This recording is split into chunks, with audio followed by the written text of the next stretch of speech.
scene. We gon' bring it to the house with a home team. We battle ready from head to feet. Swinging to the right center field.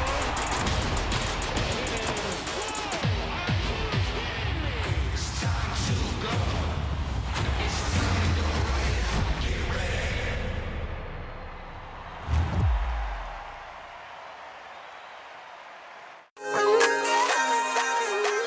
Truly one of the greatest of all time gets ready to say goodbye. Clayton Kershaw is putting a bow around his Hall of Fame career. And tonight, Friday Night Baseball presented by Chevrolet on Apple TV+.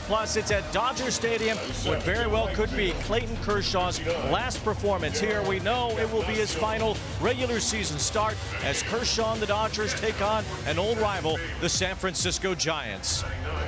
In the National League West, the Dodgers are on top yet again, trying to win a division title for the 12th time in the last 13 years. They can clinch a playoff spot tonight with a victory or a Diamondbacks loss. The Giants need every win they can get between now and next Sunday.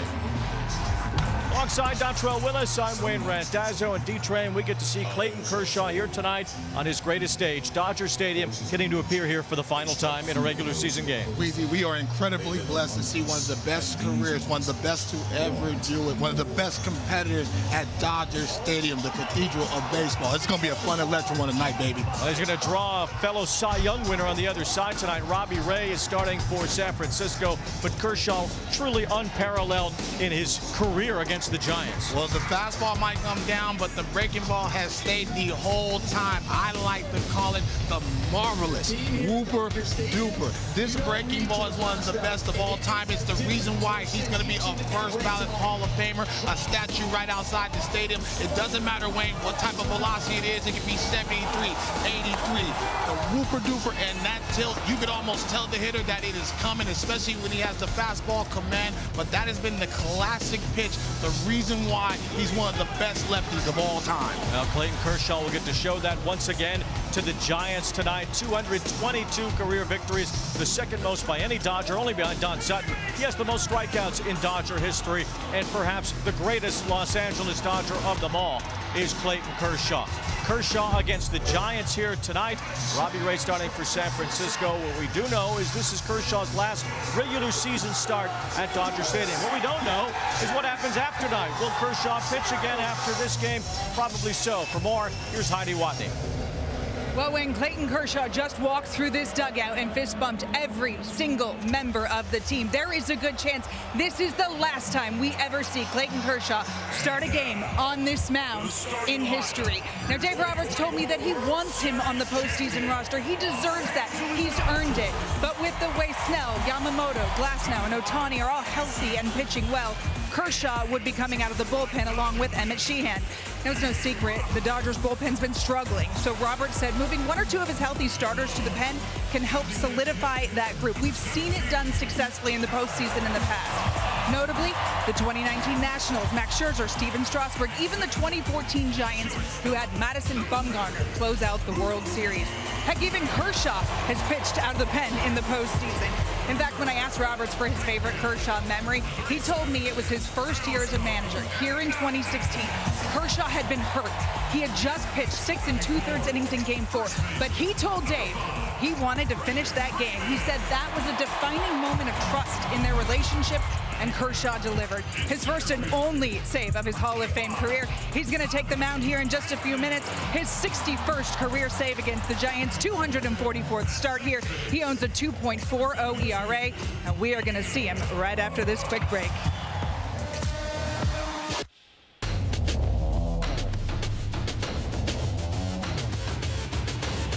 Oh la la.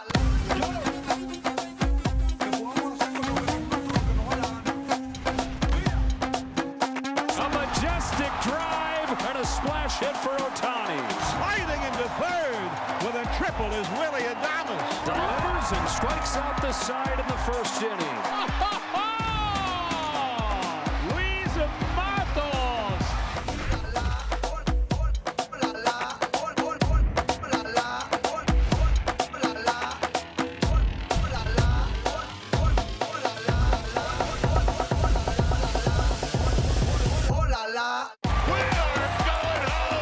It's the show that never ends. The line keeps keeps on moving. Dodgers back in the win column. Clayton Kershaw has cemented his legacy as one of the all-time great pitchers in the history of this game.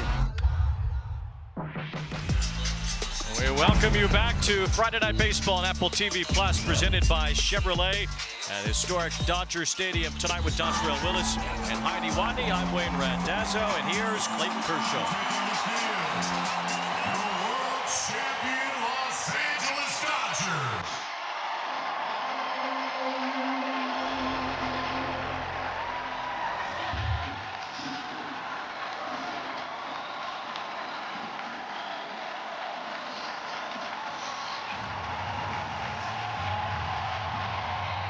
I love this, Wayne. His teammates and the crowd giving him his flowers.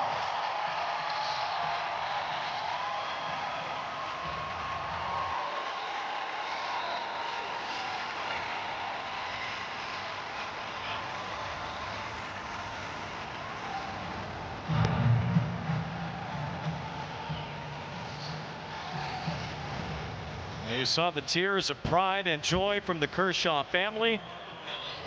What a moment here at Dodger Stadium tonight that was just kind of thrust onto everyone. Yesterday, Kershaw announcing that he would retire at the end of this season, which made tonight, with the backdrop of the Giants playing the Dodgers here at Dodger Stadium, a momentous occasion to see this man on this mound, possibly for the final time. We're incredibly blessed to see greatness, the bookend of it, but he always focused on, Wayne, is winning this ball game. Trying to really focus on just saying, hey, this is just like an April ball game, but it's not an April ball game. I love that the family's here giving them his flowers. They go through it. They have the laughs. They have the cries. They made the sacrifice as well. Yeah, Clayton is certainly coming home after this season is over. And who knows how it will turn out for the Dodgers and for Kershaw. All we can really say is that this is the last time we know he's going to start a game in this ballpark in the regular season.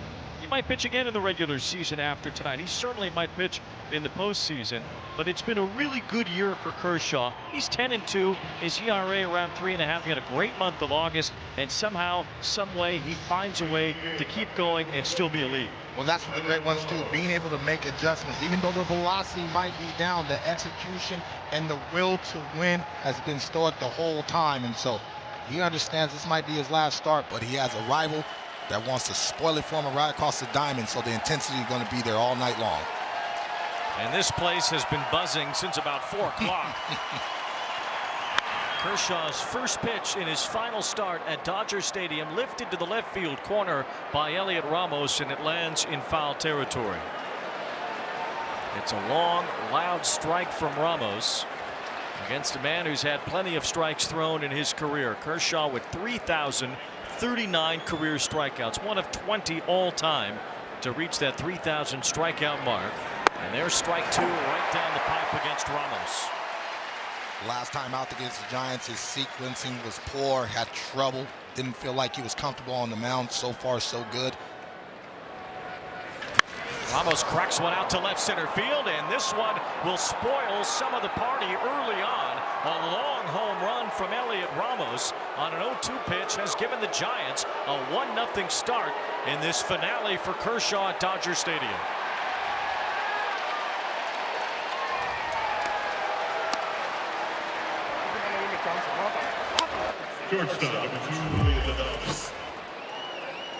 Yeah, this is a slider that doesn't get down to the back foot.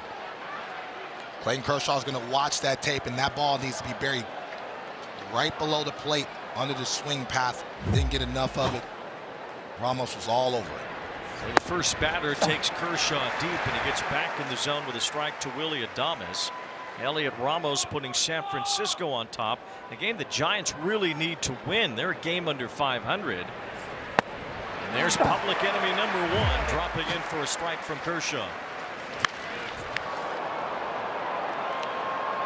Yeah, he knew from the sound that that baseball wasn't coming back. He wanted to know where the location was on that pitch, and there it is right there. Being able to get on top of the baseball. The hitter can only see the top half of that baseball, cannot pick up on the rotation, and that's been the calling card for his whole career for 18 years. That's the slider he wanted to throw to Ramos when he gets ahead. showing the ability to be able to tunnel and play off that fastball. And a ton of swing and miss, especially against the Giants. 1 out on a strikeout. Kershaw puts away Adames. Now he'll face Rafael Devers, who has struggled as a Giant against the Dodgers. Devers has only managed 1 hit so far against the Dodgers since joining San Francisco, although he's familiar with a big-time rivalry back on the East Coast. He's now on the West Coast side of a great rivalry, the Giants and the Dodgers, as they finish off their season series here this weekend. 1 ball, 1 strike on Devers.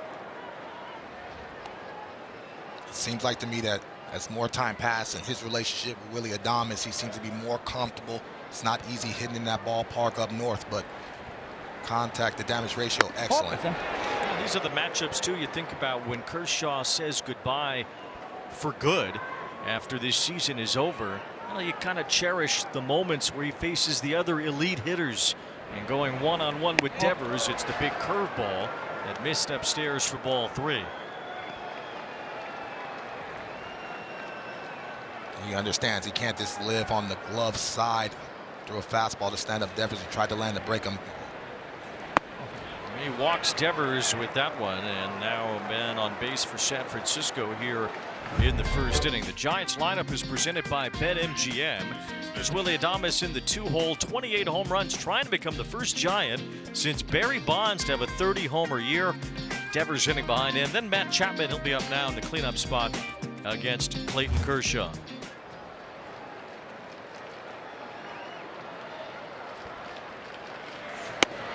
There's a strike at the top of the zone with a fastball to Chapman, who has really become the heart and soul of this Giants roster.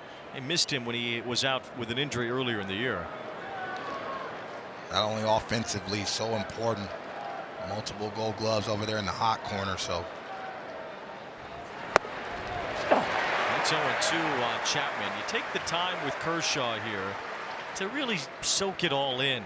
You know, he has that very familiar setup before he goes into the pitch. Of course, the curveball, which Vince Scully labeled immediately as public enemy #1. Just the way that he goes about his approach on the mound, so cerebral as he is.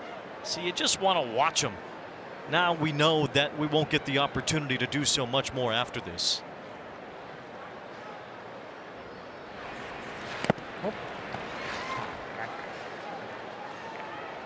Dalton Rushing has the privilege of catching Kershaw here tonight with Will Smith on the injured list.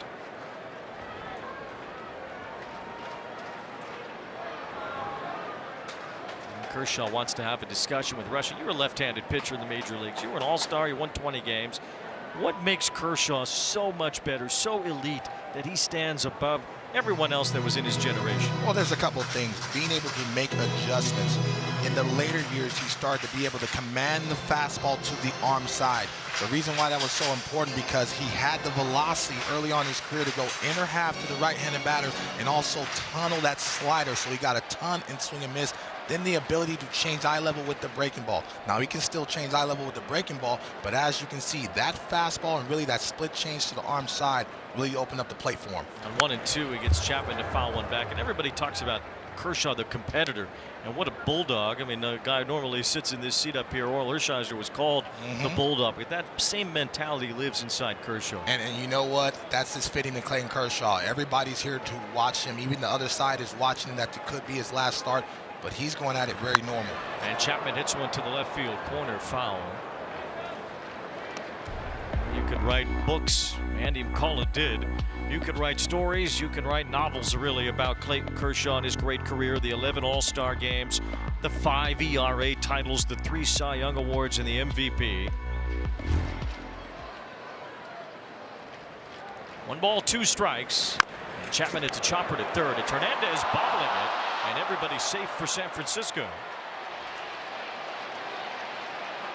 KK wanted to be able to go to Rojas at second to try to get the lead runner a little too fast within the glove. Chapman was hustling out of the box, so it's going to be very difficult to try to double up Chapman down the line. You can see Hernandez start to peek towards second base as that ball was about to hit him in the glove.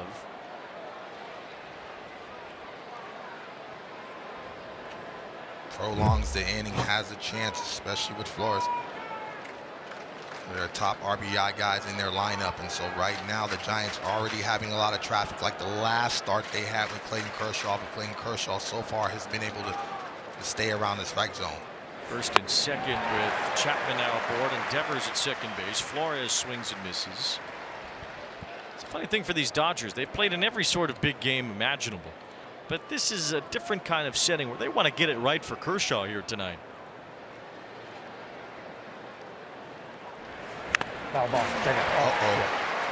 Rushing takes one off the hand. Ask Dave Roberts specifically about Rushing. You know, he hasn't played in all the big games. He's a rookie, and he's behind the plate here, but Dave Roberts doesn't think Rushing will put too much pressure on himself here tonight. You know what? He has the talent. He already built quickly a rapport with Clayton Kershaw and has earned the respect. A little bit banged up, getting that foul tip, and he says, I'm okay, just give me a little bit more time. He understands his importance in the lineup, the pitch receiving and game calling, and that's very difficult to do if you're a young catcher, earning the respect not only of the starting rotation, but some of that firepower they have in the bullpen as well. Rushing needs a moment to collect himself after that foul ball. He says he's fine, trying to shake it off as best as he can. Ben Rortvedt is the other catcher on the roster now, with Smith on the injured list. Rushing going to make sure he's good to go here with some warm-up tosses to Freddie Freeman at first base. Part of his game that's elite too. Being able to control the running game, very important. Gives Clayton Kershaw a little bit of breather, and that's a tough position back there. This is Rushing's first start back since he had his own IL placement, so Rushing wanting to stay in there and certainly wanting to be a part of this night with Clayton Kershaw and his final regular season start here at Dodger Stadium. Wilmer Flores is at the plate with the count 0-2. And there's the breaking ball for strike three.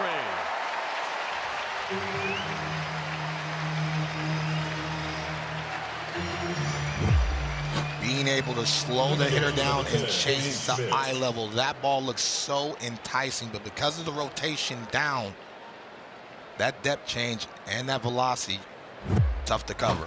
Kershaw's last start was against the Giants in San Francisco, and he allowed 4 runs early in that game. That's what 4 walks in just 3 innings pitched. But for the most part, Kershaw has been able to get through whatever his fastball looks like now, whatever stuff he has at this moment. He's risen to the occasion more times than you can even count throughout his career, but especially this year, coming back from all the injuries, he's able to take the ball and deliver for the Dodgers when they've really needed him at times. Swing and a miss by Casey Schmidt. 1 ball, 1 strike. You know, out of all the years and all the numbers that he's put up, the gaudy numbers, I'm really more impressed of him in year 18 to go from a hope to a need, especially the struggles and the injuries they had in that rotation, going 5-0 in the month of August. There's a little bloop out toward right. It's Hernandez coming in, making the catch to end the inning. The top of the first for Clayton Kershaw. He allowed a home run, and he settled in. A couple of strikeouts in Kershaw's final regular season start here at Dodger Stadium.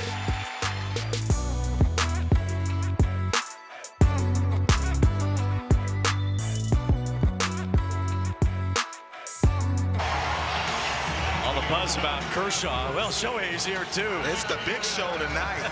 The leadoff position. Robbie Ray did a good job of neutralizing him last start, even though he didn't have the best command. We'll see how he'll attack him the first inning tonight. Robbie Ray's had a tough time lately. His ERA is above 7 over his last 5 starts. He has not been going deep into games as much. Walks have been an issue for Ray. Yeah, 71 walks, leads the National League, but has 106 strikeouts with the 4-seamer at the top of the zone. So that's all I'm watching for. Velo and command. The thing about Robbie Ray is that his ERA at Dodger Stadium is even better than Kershaw's, although not with the same longevity. Ray has only been a visitor here, but he has a 2.18 ERA in this ballpark. Kershaw's is 2.26, historically good for a home ballpark.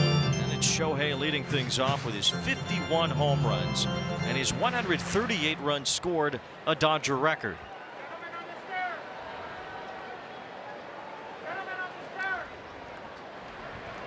Big swing on the fastball, and it's 0-2. This is an important date in Shohei history.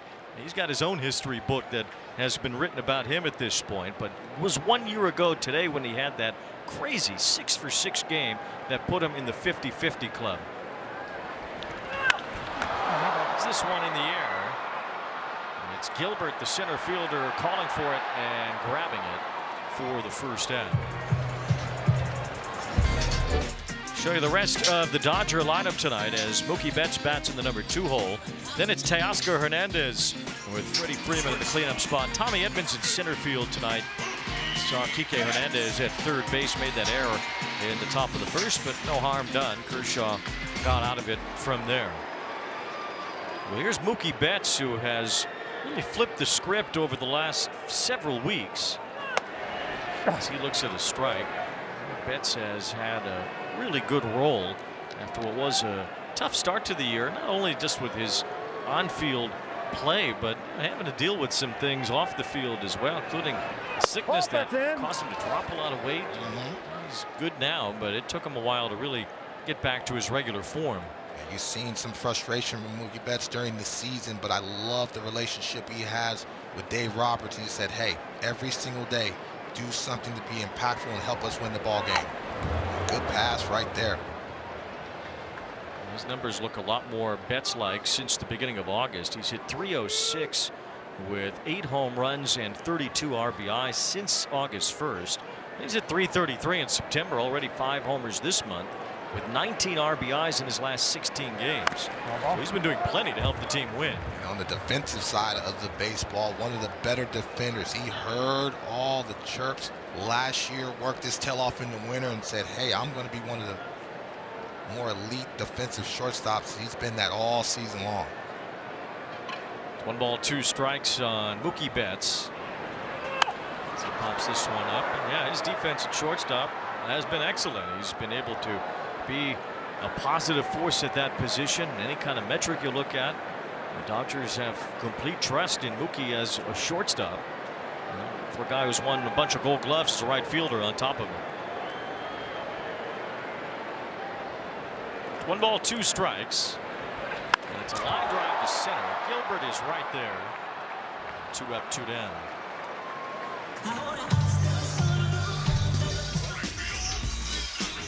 Mookie Betts in his defensive career, all the greatness in the outfield that helped him win 6 Gold Gloves as a right fielder. Started playing shortstop over the last couple of seasons. Was there for most of last year before moving back to the outfield toward the end. This year he's been able to stick at shortstop, and his numbers have grown at that position. For a guy who's in his 30s too, making that move from the outfield to the infield to the middle infield is extremely unusual. Well, he's a personal friend of mine. Can drive the ball, golf ball 300 yards, could dunk a basketball, you know, do all those things. He's an elite athlete, so those that are close to him are not surprised that he's finally made that adjustment. 2 out, nobody on with Teoscar Hernandez at the plate taking ball 2. This guy could dunk too, you know. That's a bad man right there. Legend. Magic Johnson. D-Train, I love you on air, man. I love that guy. Everybody loves him some D-Train. They're showing me a lot of love at Dodger Stadium. I'll be on the pregame show Sunday, our final home game. You know, just talking. Well, if you got Magic, you're on the right side. Absolutely. But this guy right here, Teo, they need him to continue to play good baseball. It's 2-2 on Teoscar Hernandez. Finally looks healthy, not only at the plate, but defensively starting to get the balls. About a couple months ago, there was talk struggling to get the baseballs in right field. They were talking about moving Mookie Betts back there, but again, when you're an elite athlete, you hear the rumbles, and you say, hey, once I get healthy, I'll show you that I can play at an elite level. 2-2 is the count on Teoscar Hernandez. He takes ball 3. For the most part, there's still some issues in the bullpen, but the Dodgers are starting to come together from a health standpoint at the right time. It's only fitting that they play their rivals from the north. 3-2. And the bouncer foul. I mean, this is where you really start to hone in on October, what it takes to win. The Dodgers know what it takes to win. They just did it last year. There's not been a repeat champion in almost a quarter century now, but Hard to pick against the Dodgers going into October if their roster is fully loaded. Health is wealth and timing is everything, and so they're finally starting to get healthy in their rotation. Dave Roberts is going to have to lean on that rotation to shorten the ball game for that bullpen. Hernandez pops this one up and see if it stays in. Bailey might have a play. He does to end the inning.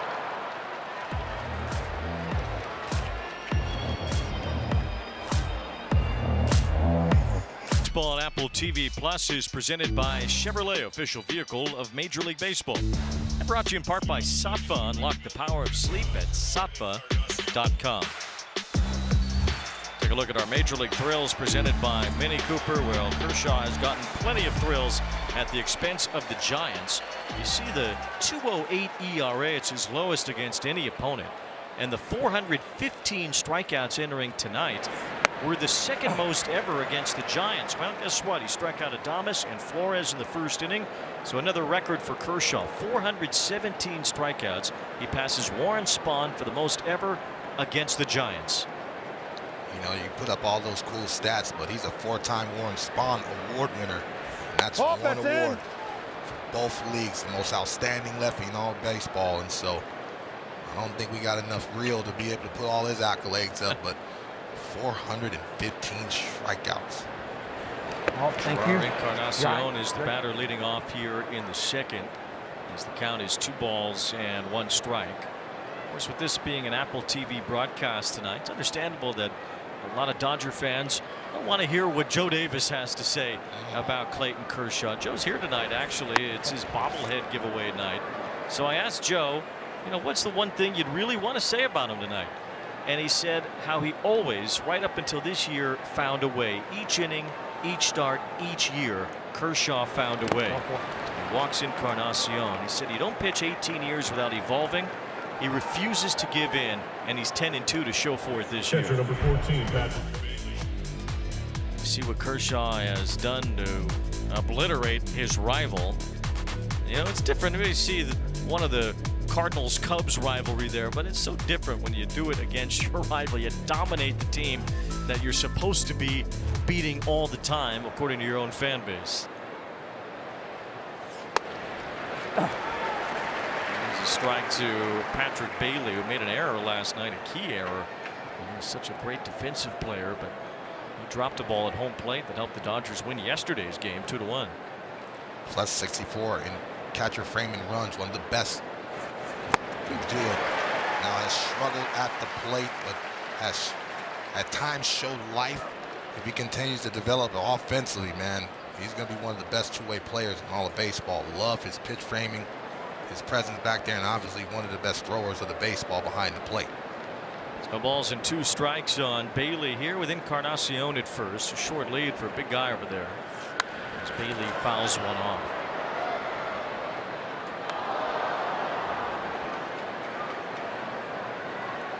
Kershaw only threw 67 pitches in his last start. He threw 83 the outing before that. He's gotten up into the 90s a couple of times. One outing he's reached 100 pitches July 2nd.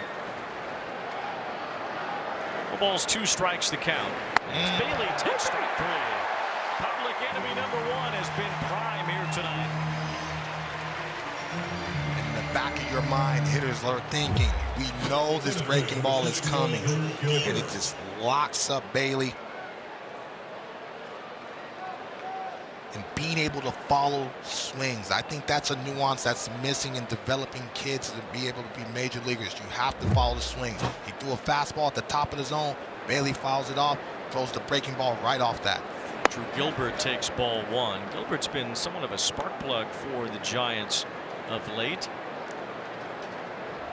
He's been traded a couple of times, including this year. He came over from the Mets when the Giants traded Tyler Rogers to New York. I see a lot of highlights of Gilbert making a scene in the dugout, jumping up and down, screaming at somebody. That's when the Red Bulls kick in. But you always need a guy like that, that just loves the game, plays with that energy, and really that's his personality. 2 balls, no strikes on Gilbert. Getting a start for Jung-Hoo Lee tonight. Even at this stage in Kershaw's career, right at the very tip of the end of it, Well, you still have to respect his game to give a left-handed batter a day off, and Jung-Hoo Lee is not on the bench, or not in the lineup, I should say. He's on the bench for the Giants here tonight. There's a strike to Gilbert. It's 3-1. So far, the Giants have done a good job of just working the count, driving the pitch count up. They did this in San Francisco the last time they saw Clayton Kershaw. It's important for Clayton Kershaw to start trying to get some contact and get his defense involved.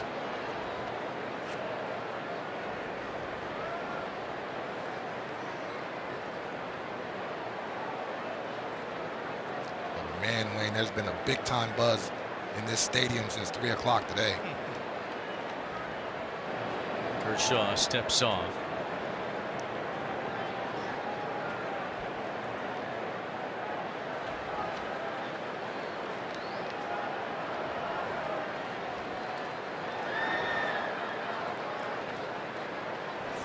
And there's ball 4. So Kershaw battling his command a bit. He's walked 3 in the first 2 innings.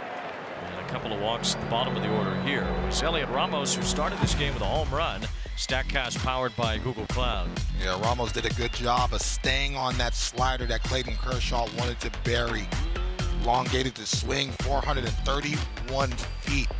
So he's got some serious power at the top of the lineup. And now you're starting to see how this Giants lineup is structured at the top of the lineup. They still have a chance, obviously, to get in the postseason, but if the guys come healthy in spring training, they can do some damage at the top of the lineup.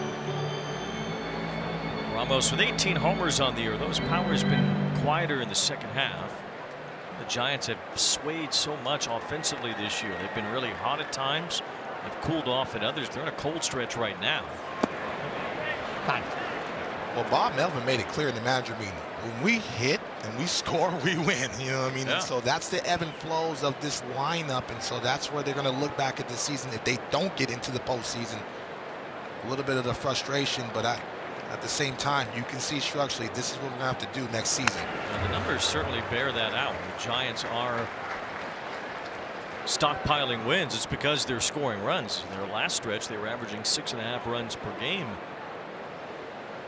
Bob Melvin has seen a lot of games, both as a big league player and manager. 1 ball, 1 strike to count on Ramos as Kershaw keeps missing here. 2 balls and 1 strike. What are you seeing from Kershaw as far as why some of these pitches aren't landing? He's falling off to the third base side just a tad bit too early, so it's messing with the release point down. He's got the breaking ball spin down, but the fastball has eluded him. There's a pop-up from Ramos. And that's just what we're talking about when it comes to Kershaw. Finding a way. Well, the command having some issues. Still, he gets it out when he needs one here as Ramos pops out. Again, StatCast powered by Google Cloud on Kershaw's arsenal. Well, he's feeling good tonight because I've already seen a couple 90s, a couple 91s. The four-seam fastball has to play. Obviously, he wants to get to that slider, not only on the glove side, but the arm side as well. And when he gets ahead, you're already seeing public enemy number 1. 2 outs here in the second. Willy Adames struck out his first time. He pops it up. So Kershaw gets 2 pop-ups to the same spot right when he needed him to get out of this inning. Ronald Rojas has that, and Clayton Kershaw gets through the second.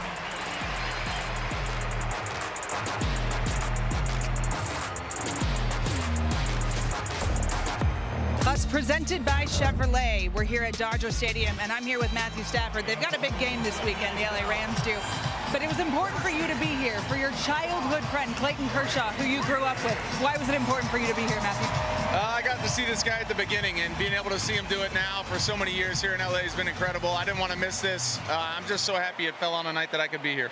All right, you've known this guy since you were young. What's your favorite Clayton Kershaw memory? Oh, man, too many to remember, but I'll just always remember playing baseball, playing catch with this kid way back in the day in Dallas, Texas, growing up, figuring out the sports world together, and those are my memories, man, the ones from when I was a kid. All right, thanks. I think you've both done pretty well. Thank you, Matthew. Appreciate it. Thank you. Back to you, Wayne. Not too many people going around calling Clayton Kershaw this kid, but I like Matthew that. Stafford has the right. I've seen him in the huddle, little audibles talking about Kershaw, so you know they're tight in their relationship. Rams Super Bowl winning quarterback at that. Matthew Stafford has his own imprint here in LA, and they do have a pretty big game this Sunday from what I understand against the Eagles. And you want to talk about another individual that's shown longevity in his position and has earned the respect as one of the better to throw it. Freddie Freeman slaps one foul. No balls, 2 strikes. It seems like everywhere you look here tonight, there's a star somewhere. We showed you Magic Johnson. We just showed you Matthew Stafford. Shohei Ohtani. Freddie Freeman's in the box right now. Wayne Randazzo. Well, you were getting the star treatment down there before the game today. Freeman takes ball 1. Good pitch and good take. This is the cat and mouse game. It is very difficult sometimes, Wayne, and it feels like the hitter has the advantage. But from both these starters from the last time they went out, they seem to have better mound presence and command. 1 ball, 2 strikes, and there's a wave and a miss by Freeman. So Robbie Ray's retired the first 4 in a row tonight. His arsenal brought to you by Google Cloud. Talk about the four seam, the velocity, anywhere from 94 to 97 miles an hour.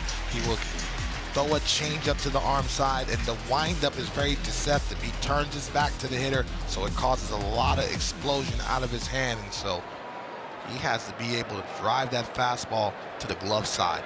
Batter here is Tommy Edman, who fouls one back. Edman, another injury-plagued year.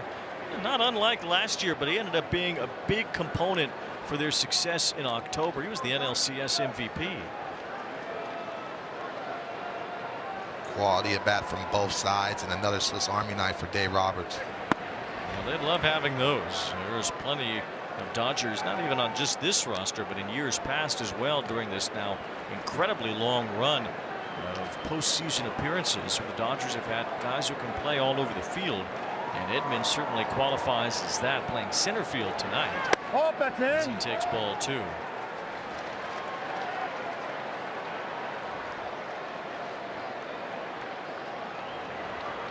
Adds a little bit of pop, a little bit of experience at the bottom of their lineup.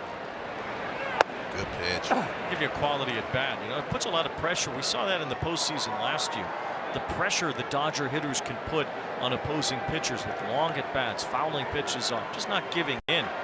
Dave Roberts talked about that today. Playoff type at bats. He's starting to see that now from his team.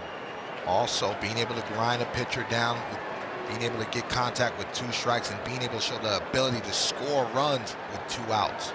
It's 2-2 on Edman. Fouls this one almost directly into our booth.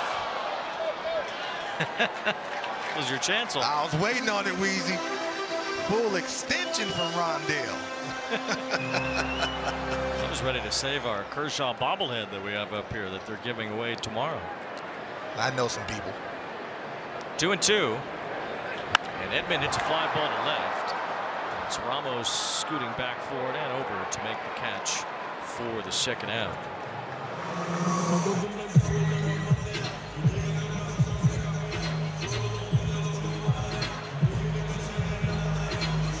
Five up, 5 down for Robbie Ray.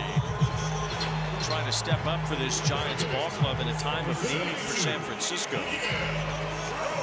And the Mets have already won tonight.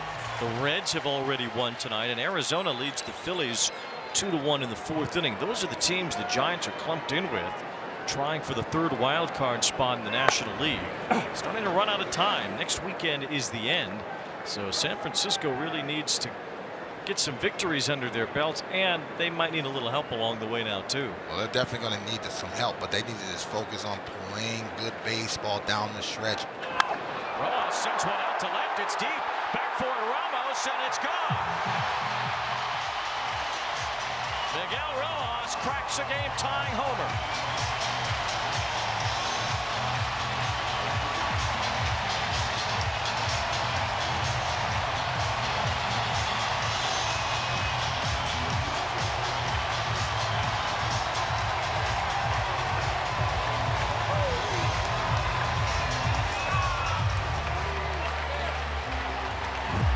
Miggy Rowe talked before the game. He says, train, I feel young in the box. I know I'm 36 years old, but being able to show the ability to hunt the fastball inner half, he has power.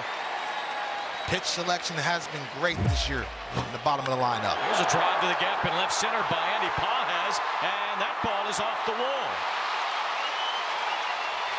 After the Rojas blast, Paz bangs one off the wall in left center. The Dodgers with back-to-back extra base hits. Talked about it 2 at-bats ago. The ability to grind the pitcher down and score with 2 outs. That's what Dave Roberts talks about, and he recognized that last year. And timing is everything. Being able to score and answer, especially in the friendly confines. The Paz getting another center-cut fastball. Hits a missile right off the wall. Keep the line moving. Well, for Miguel Rojas, not a typical source of Dodger power. His first home run since July 19th. Here's Kike Hernandez, who has hit more home runs off Robbie Ray than any other batter in baseball. He's got 5 homers off Ray. That's why he's in a Dodger uniform. One of the more popular players in this locker room, coming up in big moments. Talk about a guy who knows how to put it together in October. It's like Kike flips a switch every season. As soon as October starts, the postseason lights begin to shine, and Kike's at his best.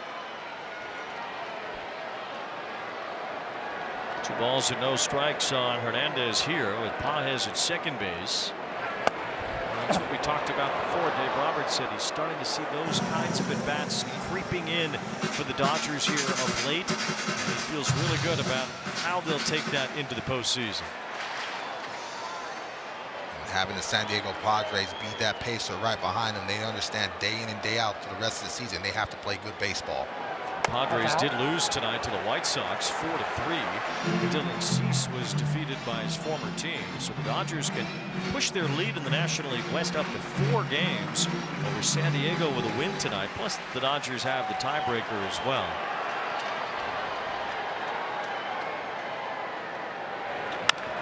Ground ball is pulled to the shortstop Adames. He's got a great arm. He shows it off to retire Kike Hernandez. Dodgers tied up on a homer by Miguel Rojas.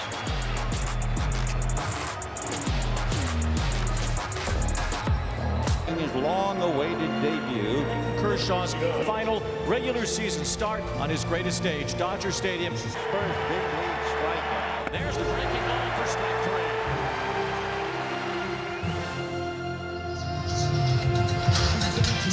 Clayton Kershaw's Dodger Stadium debut came May 25th, 2008 against the Cardinals. Russell Martin was his catcher that day. Andre Ethier had the walk-off hit. They're both here tonight among other former Dodger teammates of Kershaw's that are in attendance for this final regular season start for Kershaw at Dodger Stadium. Kershaw gave up 2 runs in 6 innings in his first Dodger Stadium start against St. Louis back in 2008. 227 starts in Dodger Stadium in the career.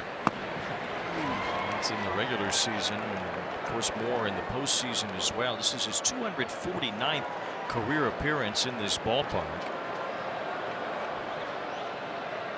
Kershaw with the announcement of his retirement.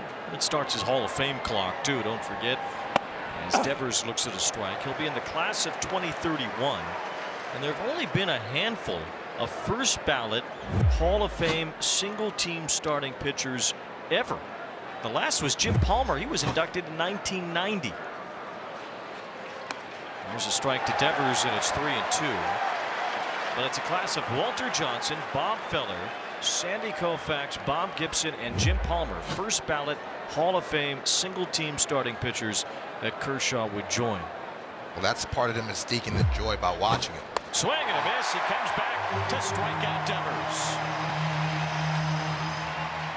Excellent sequence, being able to double up with the slider. He got the call, strike slider at the bottom of the zone. He says, I'm going to go right back to that. Caught more of the plate. Devers over swinging. You see pull off that baseball. A little bit tardy too, trying to catch that spin, and the little ones loving that. Yeah, 2 of them eating and 2 of them punching out Devers. Yeah, man, you got a lot of kids up there. I get it. Got a lot of kids. One with ice cream, one with popcorn. Mama Kershaw gonna have to run up the turnstile. There's gonna be a bathroom break.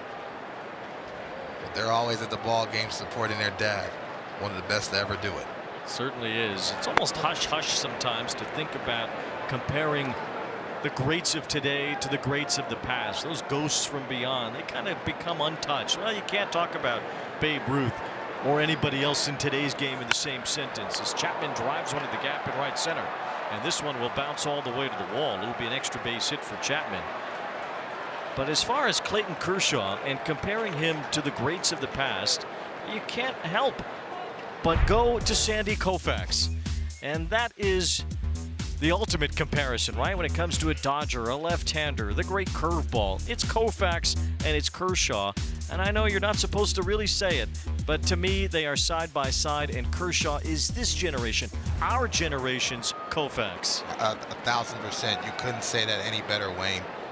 And their relationship in the organization, how public it is. And Sandy doing all those numbers in such a short time, and one of just the great human beings. Every time I get a chance to talk to Sandy, man, he's always has something positive to say about the Dodgers, about the game of baseball, and even he says, my breaking ball was good, but that man on the mound today is better. Flores lines one up the middle, and that's a base hit. Chapman heads for the plate. He'll score the second run for the Giants, and San Francisco's back in front on a base hit by Wilmer Flores. Flores comes into the ball game second on the team in team RBIs, and so you're starting to see the teeth of this lineup and really their depth of their lineup, where they have 5 to 6 guys in their lineup that can beat you on any given day. This is a pitch right over the heart of the plate. Flores goes right back up the box, and as soon as Chapman sees the contact, he's hustling out of the box and he's trying to score to retake the lead. Ball one to Casey Schmidt, who lined out his first time. Flores now has tied his career high with 71 runs batted in this year. He's had some success against Kershaw in the past. Always been good against lefties. Wilmer Flores. Schmidt's done well against the Dodgers this year. He has 9 RBIs against the Dodgers this season. He had 8 of them in the first series between these two teams at Dodger Stadium this year.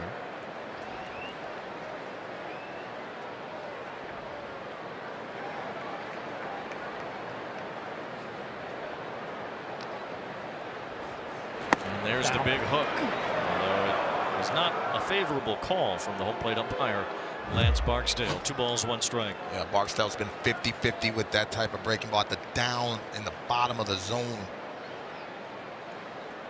Kershaw saying, haven't you seen my movies? That's where I go with that breaking ball. And there's ball 3. But that's kind of the point. Our generation deserves heroes too. And this guy is certainly one of them. Clayton Kershaw is a hero for this generation, not just for Los Angeles and for the Dodgers, but for all of baseball. He transcends the entire game with his greatness. There's the strike at the bottom of the zone. Clayton's trying to make some adjustments with his sights. He's getting beat with pitches up in the zone, so now he's trying to stay from the knee down to try to induce some ground balls.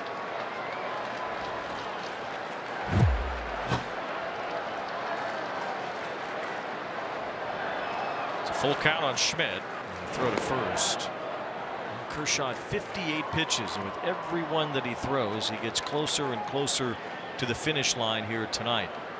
And our window of seeing Clayton Kershaw here at Dodger Stadium closes with each delivery that comes home. This will be number 59. And it's grounded foul. We know he's going to end up in that 80 to 100 range here tonight. It's going to be very difficult for Doc, especially you see the pacing of the game, the direction of the game. Trying to take that baseball out of that man's hand tonight, understanding the importance of they need a Dodger win. And from the other side, the Giants want to spoil it for him. It's 3-2 on Schmidt. Another foul with each pitch that Schmidt fouls off. It just pushes Kershaw closer to the curtain call.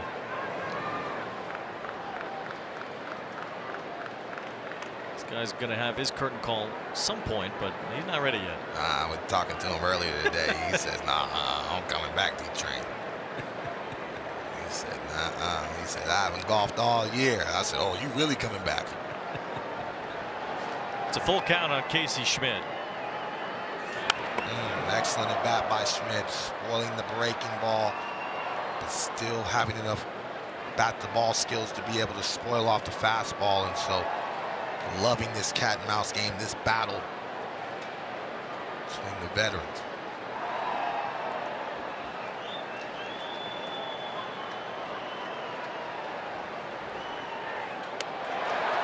Curveball just missed for ball 4. You can see Rushing from here trying to snap it back over the outside corner, but Kershaw just missed his spot off the plate there, and it is his 4th walk tonight. As Schmidt takes first after a long at bat. Yeah, just off the edges, man. Too close to take, but Schmidt locked up a little bit and saw that the baseball's away. And come on up. Got 4 umpires sitting right there. Man, listen. They're going to be umping even louder once they get that cotton candy. Here is Encarnacion with runners on first and second. It's an interesting comparison, Kershaw to Verlander. You can throw Max Scherzer in there too, because they are the surefire 3 first ballot Hall of Fame starting pitchers in this era. But it's different. It hits different with Verlander and Scherzer. They've bounced around. They've been on different teams. Here's a bouncing ball to short.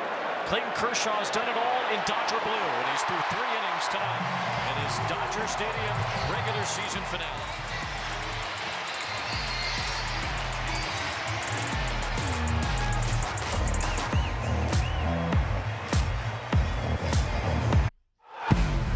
Time for a Sage Manager interview with Bob Melvin. You guys, it's a special night here at Dodger Stadium tonight, but you guys are in a fight to stay alive in the postseason. Had some aggressive slings against Clayton early. How important is that approach with how the offense had been struggling coming into this one? Yeah, you know, we need to get, in the past here recently, when we scored, it's been early in a game. So a guy like him, get him before he gets into his rhythm a little bit. Robbie Ray had some trouble against these Dodgers in his last start. He's looked better here tonight. What are you seeing from him? Just all his pitches going right now. He's got good carry to the top of his fastball, throwing his changeup and his slider for strikes. Thanks, Bob. All right. Well, Robbie Ray has looked good with the exception of the 2 extra base hits he allowed back-to-back in the second. Miguel Rojas hit a home run. Rushing out in front of that. It's 0-2 on the Dodger rookie catcher, Dalton Rushing. If you're Robbie Ray, you want to be aggressive. Clayton Kershaw's had another long inning, and you want to do your best to try to get your offense that seems to be firing at all cylinders back into the dugout. If you're the Dodger offense, you want to be able to give Clayton Kershaw a breather and get some traffic. Rushing fouls one straight back.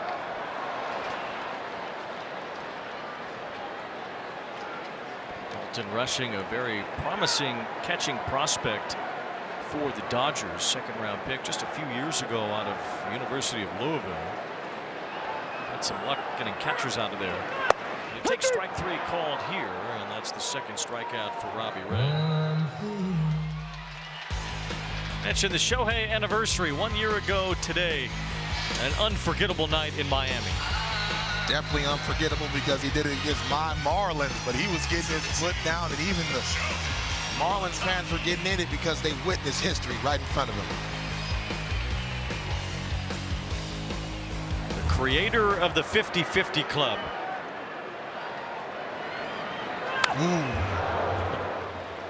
Try to get on top of that 4-seam fastball. He's not tired of you beating me upstairs, but Robbie Ray wants to attack that hole up and in to try to set him up from the slider down and away. And if you're Shohei Ohtani, try to catch up to that velocity, shorten that swing, and really get that top hand on top of the baseball.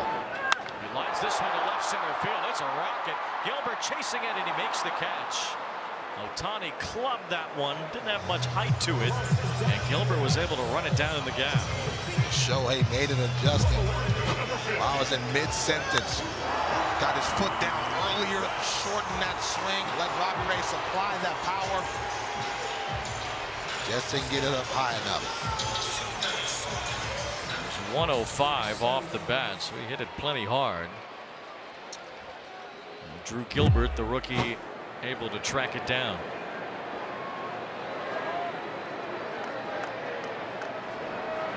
Mookie Betts with 2 outs takes ball 1. Betts lined out to Gilbert his first time.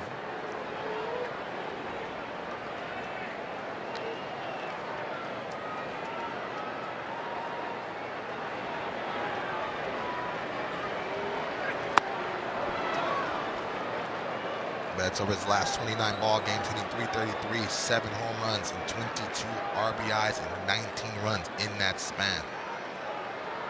A really good month of September for Mookie Betts. Dodgers certainly can score runs. Second highest scoring offense in the National League. Their starting pitching's been really good for the last several weeks. Their bullpen has had some issues, but some of the starters might be able to help out in the bullpen anyway come October. It might not be as big of an issue in the postseason as it's been lately. Betts was fooled there on the fastball. 2 balls, 2 strikes. Yeah, Emmett Sheehan, who's been kind of a hybrid arm down there, he will be a big factor. And we'll see. This is why they signed so many starters. 17 starters been used back-to-back seasons. Swing and a miss by Mookie Betts for strike 3, and Robbie Ray works a 1-2-3 inning.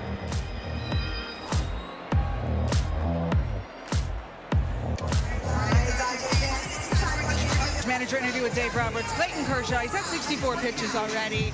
Walked a couple guys, gave up the home run. How closely are you watching him, given the emotion of this start? I'm watching him closely, and I think obviously given yesterday, the emotions of today, he's expended a lot of energy, and he's not as sharp. You know, he's gritting his way, finding his way to kind of minimize damage.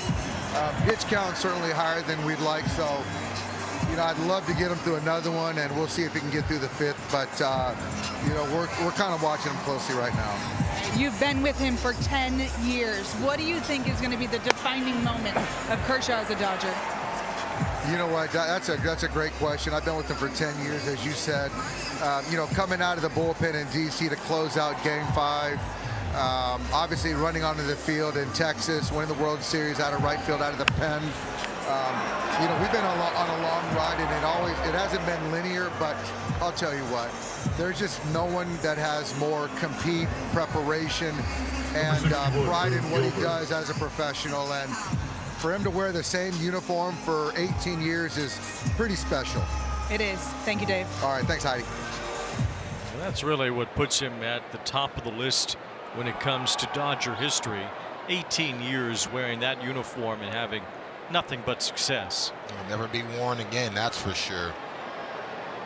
Like they tell him he's a walking statue, and not only just in baseball, that number 22, but really in sports. You look at Emmitt Smith wearing the number 22 in the Cowboys uniform, and I think of Clayton Kershaw, and so I love what he said about gritting his way, because obviously the command is not there where he would want it to be, but keeping his game close, and just been an icon of not only the Dodgers and this organization, but really the city of Los Angeles. He doesn't care about any of that right now. He wants to win this ball game and really find his command. He's behind Drew Gilbert, 2 balls, no strikes. Gilbert walked earlier. Kershaw has walked 4. There is no one up right now in the Dodger bullpen as Kershaw is about to throw his 70th pitch here tonight. Dave Roberts kind of foreshadowing a bit that doesn't see this one going past 5 innings. And I agree with Dave 1,000%. The emotion yesterday at the press conference, talking about his teammates, seeing his teammates be emotional about it. Dave Roberts is emotional about it. There's a lot of emotions right now in this stadium because we all know that we're witnessing what could be the bookend of a great career. It's something you never see again in a Dodger uniform. Well, the Dodgers haven't really mapped out the next week yet either. They have a 3.5 game lead over the Padres right now in the National League West.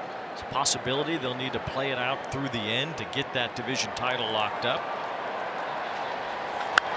It's possible they'll clinch sometime in the middle of next week, and that series in Seattle next weekend won't mean much to the Dodgers. So they don't know exactly when or if Kershaw will pitch again in the regular season after tonight, or really how their pitching is going to look once that wild card series begins in about a week and a half.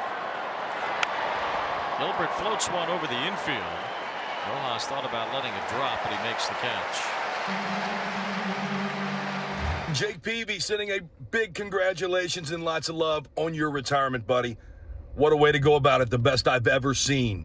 True pro, class act, and role model for us all. Enjoy this last ride with your teammates and family. Congrats again, left-hander. Kersh, man, congratulations on an unbelievable career. You were one of the best to ever do it. Some words of congratulations and a send-off for Kershaw from the likes of Jake Peavy and Matthew Stafford, who's here at the game tonight. When he gets home and he gets settled in and he gets a chance to look back at the season and reflect back to the career, he's really going to enjoy all those positive messages for some of the greats in different forms. Elliot Ramos started this game with a home run, trying to spoil this historic night for Clayton Kershaw. Sold out crowd.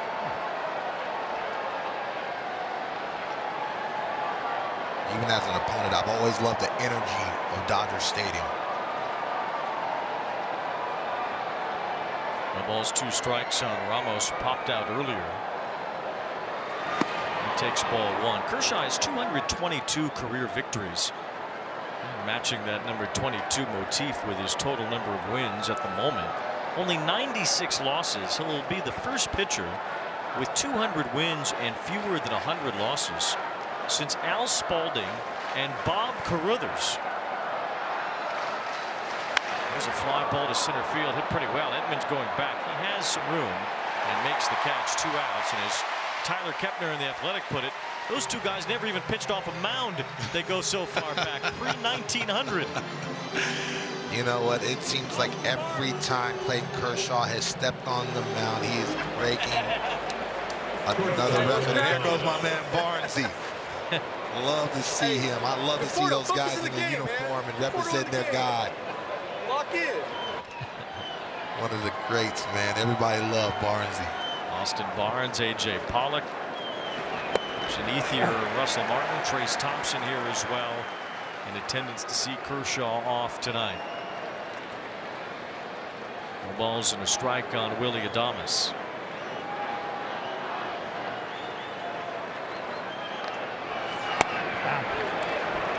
As we've said, it's probably not his last appearance on a big league mound, but it's definitely the last start in a regular season game in this place that he has rocked for so long with some of his most amazing performances.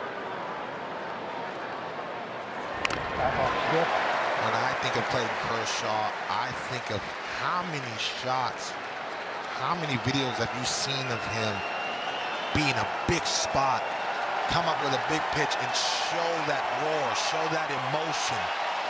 That's what I remember about Clayton Kershaw, and really just having that standard in the Dodger uniform.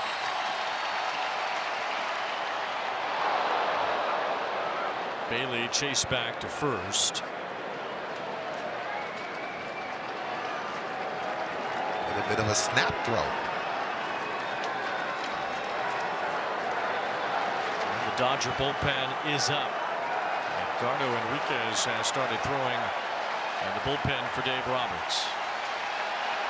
Kershaw trying to get through the 4th. Little tapper, that's foul.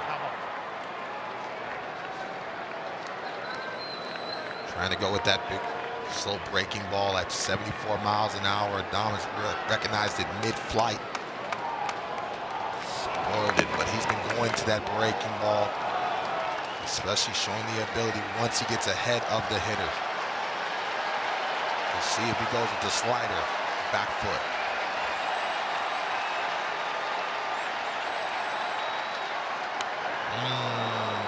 Wanted to go with the slider down, left it up and over the plate. You can see with Rushing's target, he wants that ball down. Sometimes when you feel too strong, you overthrow that breaking ball, and that's what happens. The familiar pre-pitch setup of Kershaw. Check switch. I love this at-bats right here. Adames spoiling good pitches. Clayton stay focused. Thought that was a good pitch call right there. Adames has seen a breaking ball and now a slider. Now that fastball plays up. The 20th pitch of this 4th inning for Kershaw. It's his 84th of the night. It's another foul. We've seen a bunch of foul balls here from the Giants tonight. Yeah, they've done a good job. And obviously they've seen Clayton Kershaw before. They have a good game plan of understanding that a lot of the pitches that they're going to throw is going to come inner half to the right-handed batter. That's why he started to have success to the second half of his career, being able to throw the pitches he wants to the arm side. It's 2-2. It's starting to set up in a manner where Rafael Devers is on deck, and that will likely be the last batter for Kershaw here at Dodger Stadium. Enriquez, the righty, is warming up. Matt Chapman is due up after Devers. Kind of see the writing on the wall there.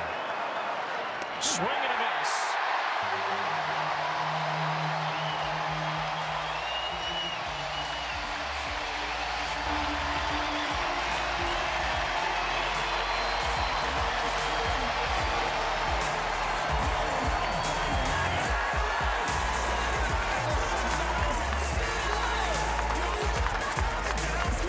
Baseball on Apple TV Plus, presented by Chevrolet with Dontrell Willis and Heidi Watney. I'm Wayne Rantazzo. We're here at Dodger Stadium, and this place is ready to give Clayton Kershaw a proper send-off. Figure he's going to face one more batter, most likely, in the top of the fifth. Rafael Devers will lead off. Then you have the right-handers Chapman and Flores behind him. There's nobody up right now in the Dodger bullpen, but they did have Edgardo Enriquez throwing, and it won't take much for him to get back up and get ready to enter this game. We'll wait to see how that plays out in the next half inning. For now, the Dodgers down by a run. Thank you. As Teoscar Hernandez takes ball 2 from Robbie Ray, who has started to veer forward here tonight after a few rough outings of late. Yeah, you're starting to see the command, the mound presence, and second time through the lineup, he's trying to mix in that change up to the arm side. It's a big time weapon for him.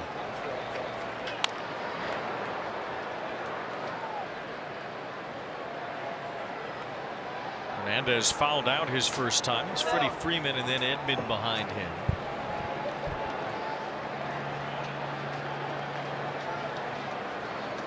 Since September 9th, Teo's hitting .316, 9 runs in 9 games. It's 24 homers on the year. He's only had 6 off left-handed pitching. And a massive year last year for the Dodgers.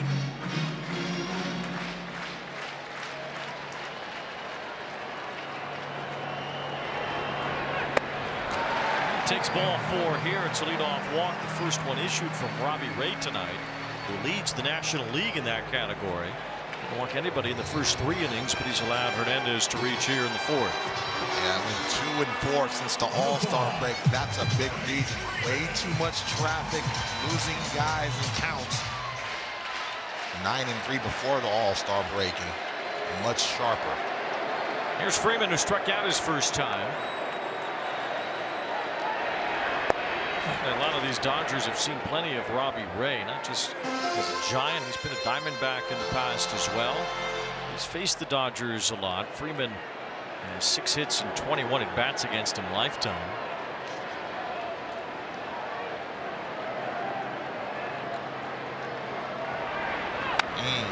Two on Freeman. Ray has his own Cy Young Award, some gaudy strikeout numbers over the years in his own right. The Dodgers now 3 times this year, including tonight. Biggest issue for Robbie Ray the last couple of years, just wasn't able to pitch. He had Tommy John surgery.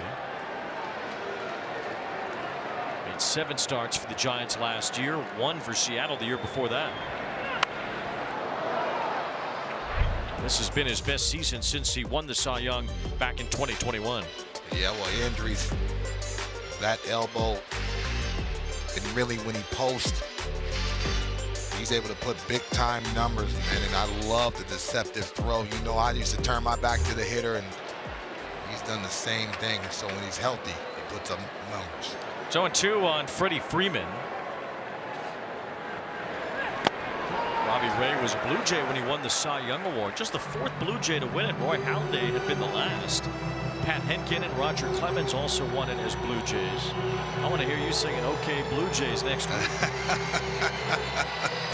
That's a 50-50 chance that Rondell's going to be up north, baby. We'll see. 1 ball, 2 strikes on Freeman. Swing and a miss. Good pitch by Robbie Ray to get the strikeout.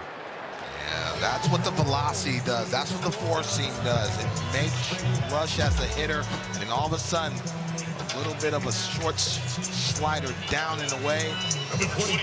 Freddie Freeman, one of the best in all of baseball with bat-to-ball skills, so when he swings through it, it's a good pitch.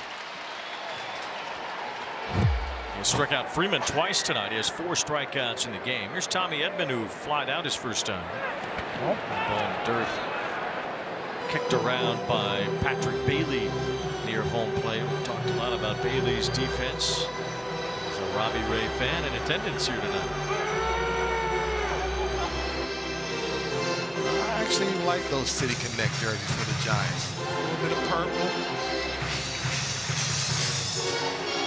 Wasn't a big fan of the little fog ones, you know, with just the orange stuff like that. That's a little more attitude. So the second round of City Connect jerseys have begun. The Dodgers is in their second term with it. Swing and a miss by Edman. We'll see more of those next year too. 1 ball, 1 strike. Tommy Edman. It's amazing. Robbie Ray, 33 years old. We talk about Kershaw being on one team. Sometimes it's out of your control. Ray's been traded a lot in his career. Good fastball there, but he's a left-hander who throws hard. He gets strikeouts. Well, the big reason why he's been traded is the inability to be able to stay on the field and make big money. But when he stays healthy, especially when you pair him with a right-hander with good velocity, he's a tough look. 1 ball, 2 strikes on Tommy Edman. Now the runner is caught. Throw to second by Flores, and Hernandez is out. So Robbie Ray gets the pickoff. That's the second out of this inning. Base is empty now. Yeah, trying to take off on Ray's leg kick, and Flores does a good job of avoiding Teoscar Hernandez and throwing it to the arm side of Adames to allow him to be able to apply that tag and stay out of harm's way for the most part. It's the 6th pickoff for Ray this year. That ties a career high.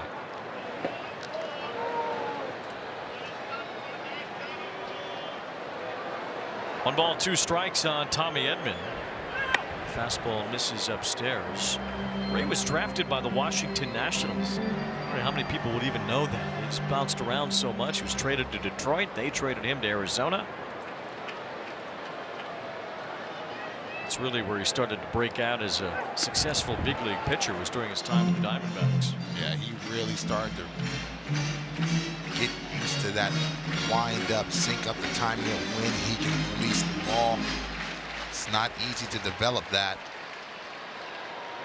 He still has a deceptive throw even with runners on, and then he'll mix in a pickoff just to be able to keep the runner honest. But also you need to know how your stuff plays to the hitter. He figured out early on in his career that he had good velocity at the top of the zone. There's a fastball almost into our booth here. 3-2 on Edman.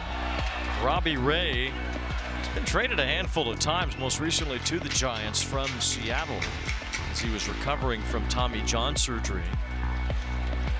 Got that big contract with the Mariners after winning the Cy Young Award, but Seattle didn't see a whole lot of that. Edman trying to dump one to right. It lands in the glove of Encarnacion to end the 4th.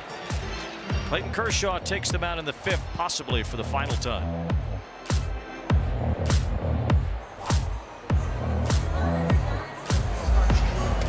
Arnold here, just reaching out to congratulate you on one hell of a career, legendary career. Enjoy retirement. You dominated the first chapter of your life, and on to the next chapter of your life, and you're gonna do so many more great things, but you're gonna be missed. So much respect for you, man. Enjoy it. Well, respect from all walks of life for Clayton Kershaw. And there's the curveball to Rafael Devers for strike 1. Enriquez is up in the Dodger bullpen. We got the 2 right-handed batters next. We'll see how Dave Roberts plays this here in the 5th inning. Very important to get ahead and stay ahead. Got Devers last time on the slider, now attacking him. The fastball up, already ahead 0-2.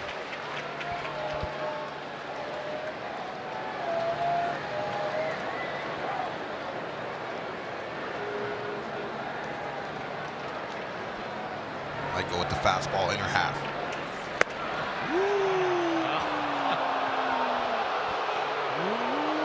Every single person in Los Angeles wanted that to be called strike 3. Oh, man. Love that sequence. Dalton rushing, bouncing out there, saying, hey. 2 balls, 2 strikes on Devers. The first batter Kershaw ever faced here at Dodger Stadium was Skip Shoemaker, and he struck him out. It was on May 25th, 2008. Tonight, September 19th, 2025. Kershaw still a Dodger on the mound at Dodger Stadium.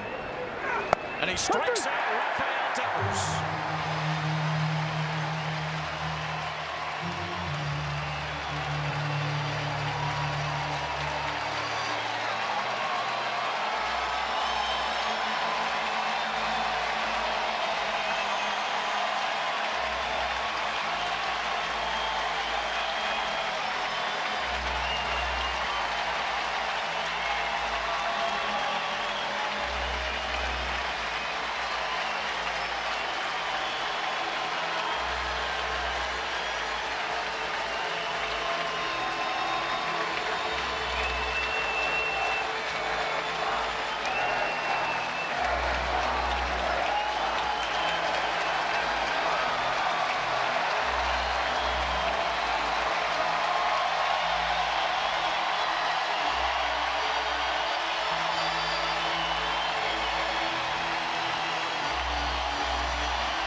Years worth of memories in Dodger blue, and Clayton Kershaw has hugs for everyone around him and everyone in this ballpark as he simply says thank you to Dodger Stadium.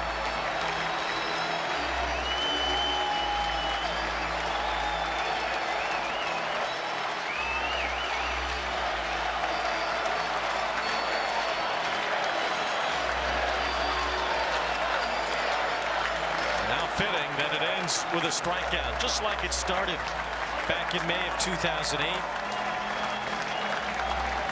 Kershaw punches out Devers, and Dodger Stadium erupts one last time for a GOAT. You know what I love to see right now? The genuine joy that he has in his face right now. The appreciation of the crowd, the appreciation of his teammates. Love seeing his lovely family finally get to see what it would be a bookend for the best careers of all time.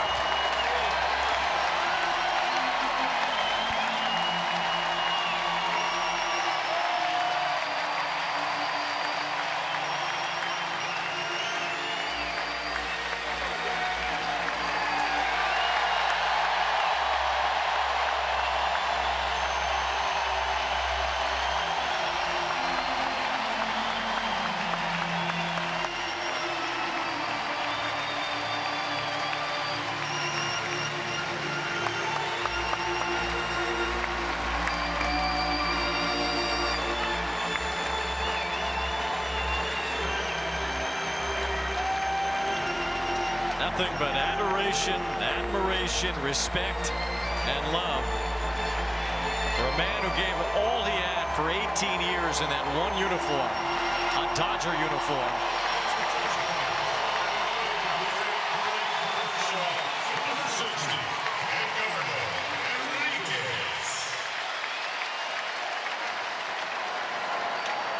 The loudest cheer Edgardo Enriquez is going to hear with his name announced as he takes over on the mound, and Matt Chapman takes ball 1. Kershaw strikes out 6 tonight, allows 2 runs on 4 hits in 4 1/3 innings, and as we've talked about, well, the command wasn't great, but Kershaw was. And a strike to Chapman. The emotions that are running through the stadium right now, realizing that all good things must come to an end. Even Mama Bear, who's been through it all with him. Yeah, that's the point. She's been through all of it. There's so much that goes into it. The sacrifices and the time and the emotion.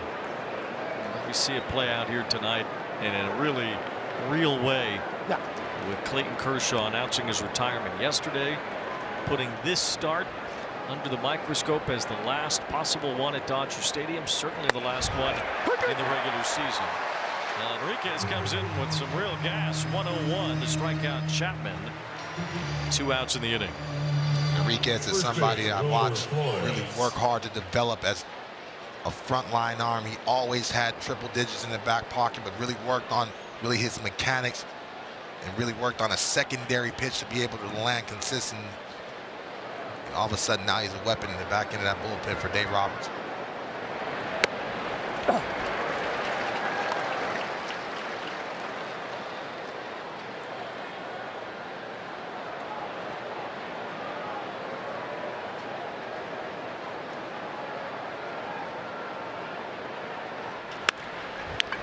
We don't get a lot of moments in this sport like the one we just saw. Now Clayton Kershaw and this crowd at Dodger Stadium got to soak it all in together. What a ride it's been for Clayton Kershaw.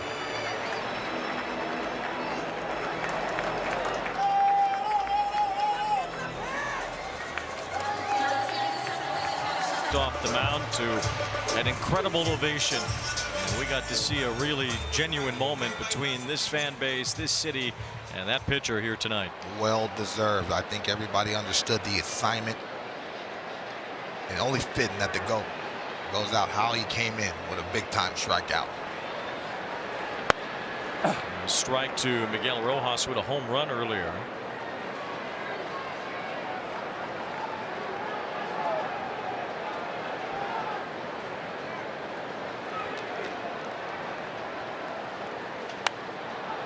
Rojas with a pop-up behind first. Flores goes out, so does Schmidt, and it's Schmidt making a basket catch in fair territory. A good play by Schmidt for the first out of the inning. Kershaw's final pitch at Dodger Stadium in a regular season game. The punch out of Devers. Dave Roberts got the exact final note he was hoping to hit. 1,000%. I love that the teammates were emotional for him. This is fun. History right in front of our eyes, Wayne. That's all it is. 1 out, and Andy Paez takes a strike. Well, now if you're the Dodgers, how do you focus on the rest of the game here? You're trying to win a division, trying to clinch a postseason spot here tonight. There's a ground ball, and it's past Chapman, a base hit for Paez.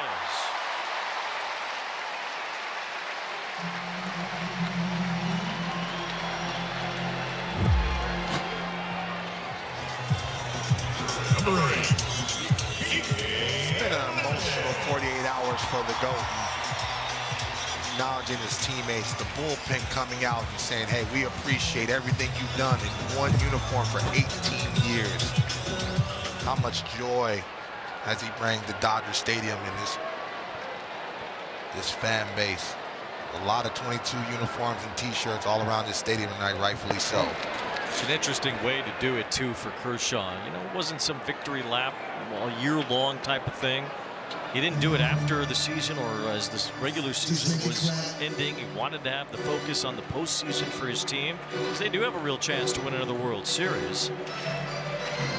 Kind of did it here, the final weekend at home against the Giants. And Clayton Kershaw got the opportunity to have his moment, but also keep the focus on the Dodgers trying to win the West again and looking to go to another World Series.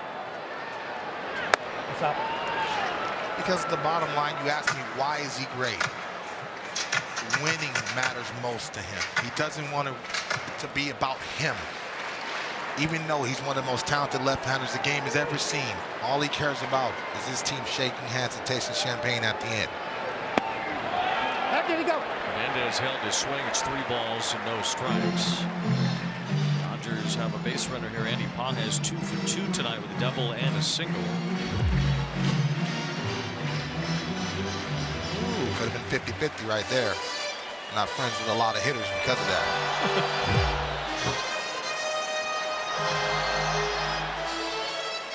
It's 3 balls and no strikes.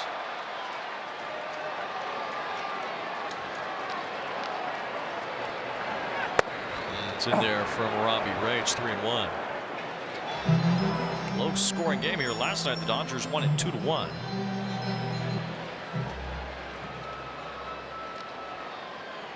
Dodgers have beaten up on the Giants of late. They've won 20 of the last 27 games here at Dodger Stadium.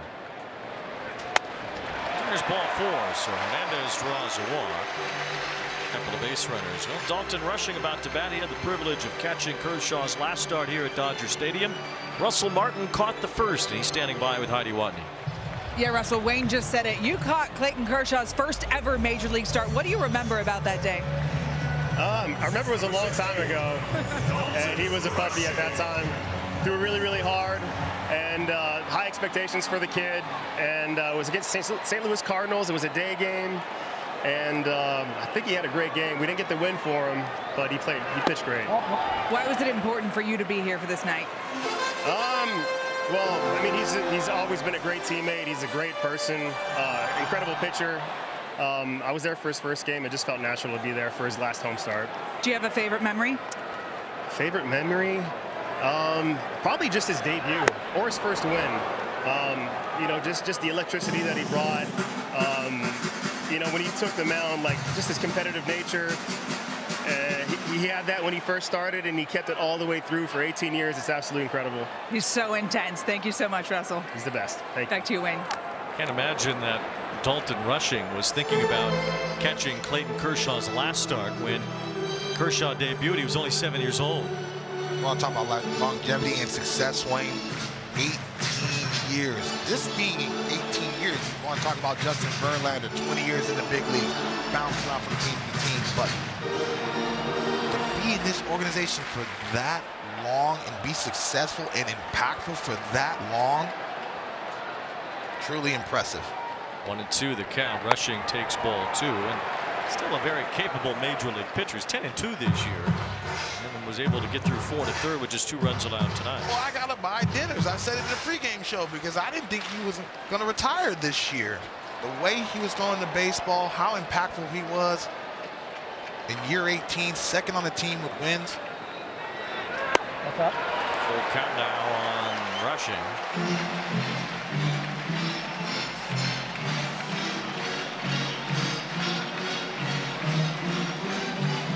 Once again, Wayne, the bottom of this lineup doing their best to cause havoc, be able to score.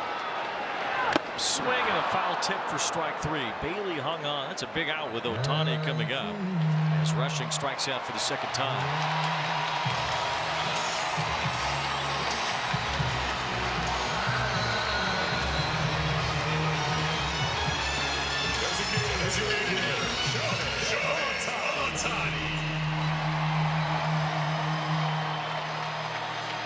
Now the Dodgers have always passed the baton from one great player to the next. As Clayton Kershaw says goodbye, Shohei Ohtani has been saying hello for the last couple of years in a historic way. Over 100 home runs in his first 2 years as a Dodger. I'm sorry, Wayne. I know you work for the Halos, but I remember that day when he signed to be a Dodger. It was almost a holiday because you knew all the damage he's done, and you put him in that lineup, and he has not disappointed. The third most homers of any player in his first 2 seasons with the team. Man, what a cut. He tried to leave Earth. Tried to leave Earth on that swing. I'm not even really sure he's from it. Ray's been challenging him at the top of the zone with that fastball. That pass was a little bit quick. 51 homers this year. He had 54 last year in his first year as a Dodger. He's got the count in his favor. 2 balls and 1 strike. See, but the velocity, Robbie Ray kicking up a gear. Lefty on lefty. He knows he can go up and in on Shohei Ohtani. He's had success there. Also the slider down and away. It's 2 balls and a strike. Good pitch. Takes one at the bottom of the zone for strike 2. Excellent pitch. Finally changed eye level. Shohei's been seeing the fastball up in the zone. All of a sudden throws one at the knees on the corner. Evens the count.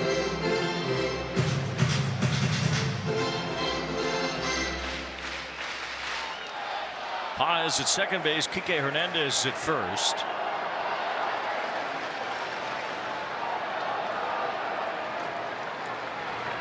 And Ohtani with a fly ball to left. Hit well. Back foot. Ramos at the wall. It's gone.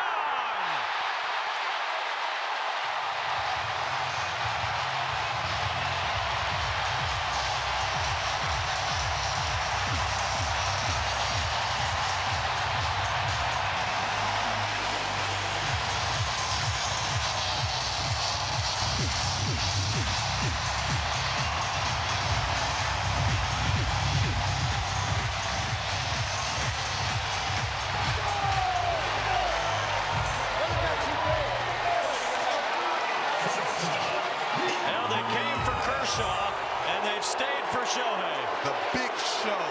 Love the adjustment. He allowed the fastball to travel deep. Apple taco. And now Mookie Betts out to left center. It's Gilbert at the wall. It's gone.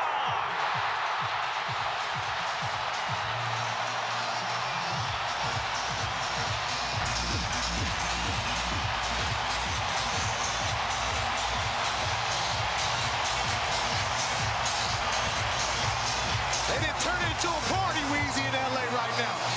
This stadium is literally shaking. Shohei, Mookie Betts, both getting their foot down and hitting it to the peak. Now, Joe Davis's bobblehead told LA to start the party. I'm not sure it's ever stopped.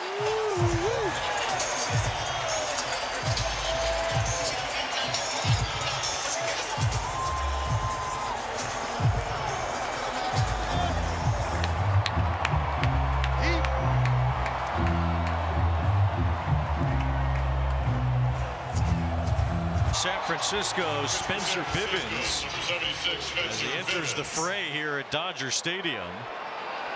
Clayton Kershaw's big moment ended with a strikeout of Rafael Devers. He brought the crowd to its feet as they poured their adulation toward him. And now this crowd continues to roar behind the back-to-back home runs from Shohei Ohtani and Mookie Betts. Showing the ability to get to Robbie Ray and hunt the fastball. Shohei letting that fastball travel deep. Hitting that ball with authority to opposite field. And Mookie Betts staying aggressive with a great game plan, saying, I'm hunting the first pitch out of his hands as a forcing fastball. He did not miss it either. Bouncer from Hernandez to end the inning. And Shohei and Mookie put on a show. Back-to-back home runs, putting the Dodgers in front. Number 52 on the year for Ohtani.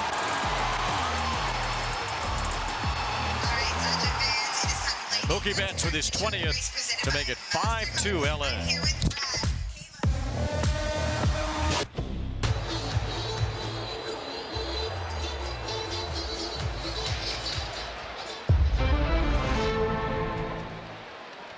We go beyond the dugout, presented by MasterCard here in the top of the 6th inning as Casey Schmidt leads off for the Giants. He takes a strike from Edgardo Enriquez. He replaced Kershaw in the 5th inning with retiring both batters that he faced. And we're pleased to be joined by Teoscar Hernandez as he plays right field here in the top of the 6th inning. Teoscar, can you hear us out there? Yes, I can hear you. sorry. You had me nervous for a second. No, I'm good. I appreciate you, big dog. How are you doing, man? I'm pretty good. Good. Especially now that we're winning the game. I like that. How does it feel to play in this type of matchup with this energy? I mean, I always wanted this. You know, it's great. You get the level to the highest one, and then you just like trying to do your best just to do something so you can help the team win. What kind of teammate has Clayton Kershaw been to you? Oh, it's been great. I've been learning so much from him.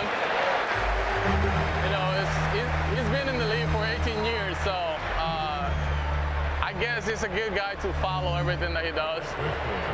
Even if it's a pitcher, it's just like the routine, the work ethic, and all the things that he do before every start. So, and when he's not starting. Teo, you've been smiling ever since you've been in a Dodger uniform. What is it about this place that brings you so much joy? It's just the energy, the fans every night. You know, there's 40-something thousand every night, 50,000 people here, giving you the support that you want. I always wanted to play in a place like this, and since the first day, they given me the support. And you know, it's great to be here, and glad I'm a Dodger. We have a fan question that's been sent in to us. What has it meant to you to play alongside one of the greatest pitchers of all time in Kershaw? Oh, great. Not a lot of people got the chance to do that. And now I've been here for 2 years. I see him struggle last year with injuries and you know, perform not the way he wanted, but he came back strong this year. Like I say, his hard work is paying off. It's still paying off in year 18. So I'm glad that I'm his teammate, and I can like tell this story to my kids when they grow. Teo, I've watched you all year long, and you've battled some injuries. To me, especially over the last couple of weeks, you finally look healthy, not only at the plate, but defensively. Is that true? Yes, I'm finally feel like myself, you know. For me, health is everything. That's what makes a player really good. If you're on the field, you can put numbers, you can help the team. And for me right now, it's been great. I'm glad that I'm on the field and ready for it.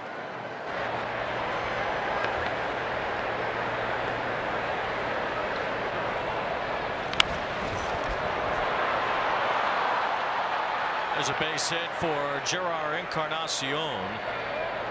Teoscar, what did you learn about what it takes to win a World Series last year, and how can you apply that again to trying to win one this year? Not everything is going to go the way you want it to go. At some point, we struggled last year. Out the play, out the mound, and like every area is a lot of injuries at the beginning of the season.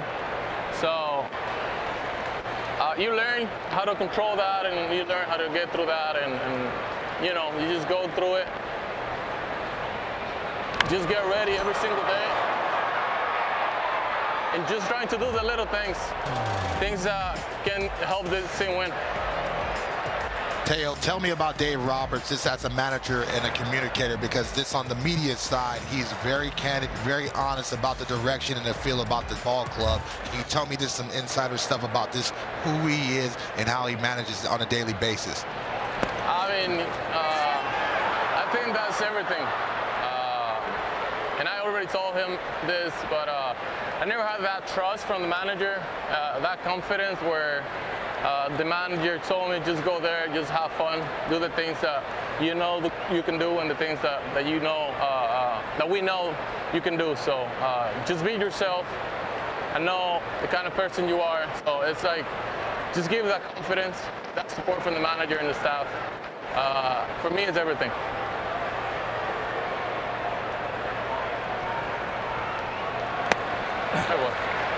1 ball, 2 strikes on Patrick Bailey. You got a runner on second base now. You got a lefty at the plate. What are some things you start to think about in this spot? Right here, Bailey is not. He doesn't pull the ball too often. So I'm looking for something soft over the second baseman. Especially that Enriquez is pitching. You know, he's throwing 1-on-1, 1-on-2 sinkers and cutters. So.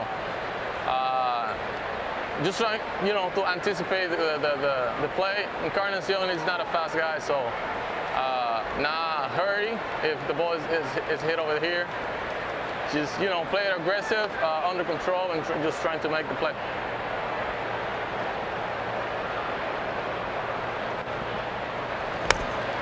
How impressed are you about Mookie Betts not only making that adjustment to be one of the better shortstops in all of baseball, but really starting to merge and look like he feels healthy offensively in the box over the last couple weeks as well? I mean, Mookie is Mookie, and when he was struggling, that was one of the things that I told him. Just be Mookie. want to be anybody else. You've been doing this for a long time, so it's not going to be the first time that you're going to figure it out. And, you know, it's just about time that he figured it out, and now he's matching again. All right, Teoscar, thank you very much. Thank you. Eduardo Enriquez strikes out Patrick Bailey, and Dave Roberts will go back to his bullpen here in the 6th. Dodgers, guy who can eat up multiple innings at a time as well. He's had some starts in his major league career. He's got a good arm, Wroblewski. He'll face the left-handed batting Gilbert here as he pops one foul. He averages 96 with his fastball. He can chuck it a little bit. Yeah, we didn't see that in the minor leagues, and then all of a sudden he got to the big leagues, really worked on his mechanics and really getting downhill. Excellent arm slot, and the velocity just came, and so he has the ability to touch 100 miles an hour from the left side. Just wanted to be in the show and press the D train. Man, I'm not mad at him. Between him and Evan Sheehan and all those guys, I told them all, Dreyer, I said, you guys are all big leaguers. I've been an independent league all-star and a major league all-star. I know pitching. And so nice to see those guys not only go from a hope to a need in the back end of that bullpen for Dave Roberts and company. Alex Vesia has pitched each of the last 2 days, plus Blake Trinan was pretty busy last night throwing 24 pitches, and Michael Kopech went on the IL today. Been a tough year for Kopech. There's a strikeout of Gilbert to win the inning, so Wroblewski comes in and quickly gets the last out.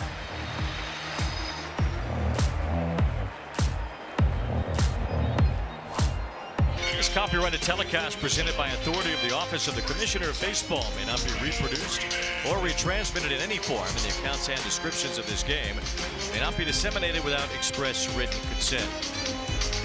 Kershaw has said many times how much that moment in the 2020 World Series meant to him to finally win one. His 3,000th career strikeout earlier this year. And another memorable moment for Clayton Kershaw tonight in his final regular season appearance at Dodger Stadium. Nice to see him be able to take it all in. Give a kiss to his family. Show appreciation to his teammates. The fans' appreciation towards him. All the emotions in this wonderful building with so many great players that had a chance to suit up in a Dodger uniform. But Clayton Kershaw, one of the best all time. Spencer Bivens on the mound here for San Francisco, facing Freeman. Had a couple of strikeouts against Robbie Ray. It was going fine for Ray until he got to the 3rd time around and gave up the back-to-back home runs to Ohtani and Betts. He changed this game, turned it around for the Dodgers, and knocked Robbie Ray out of it.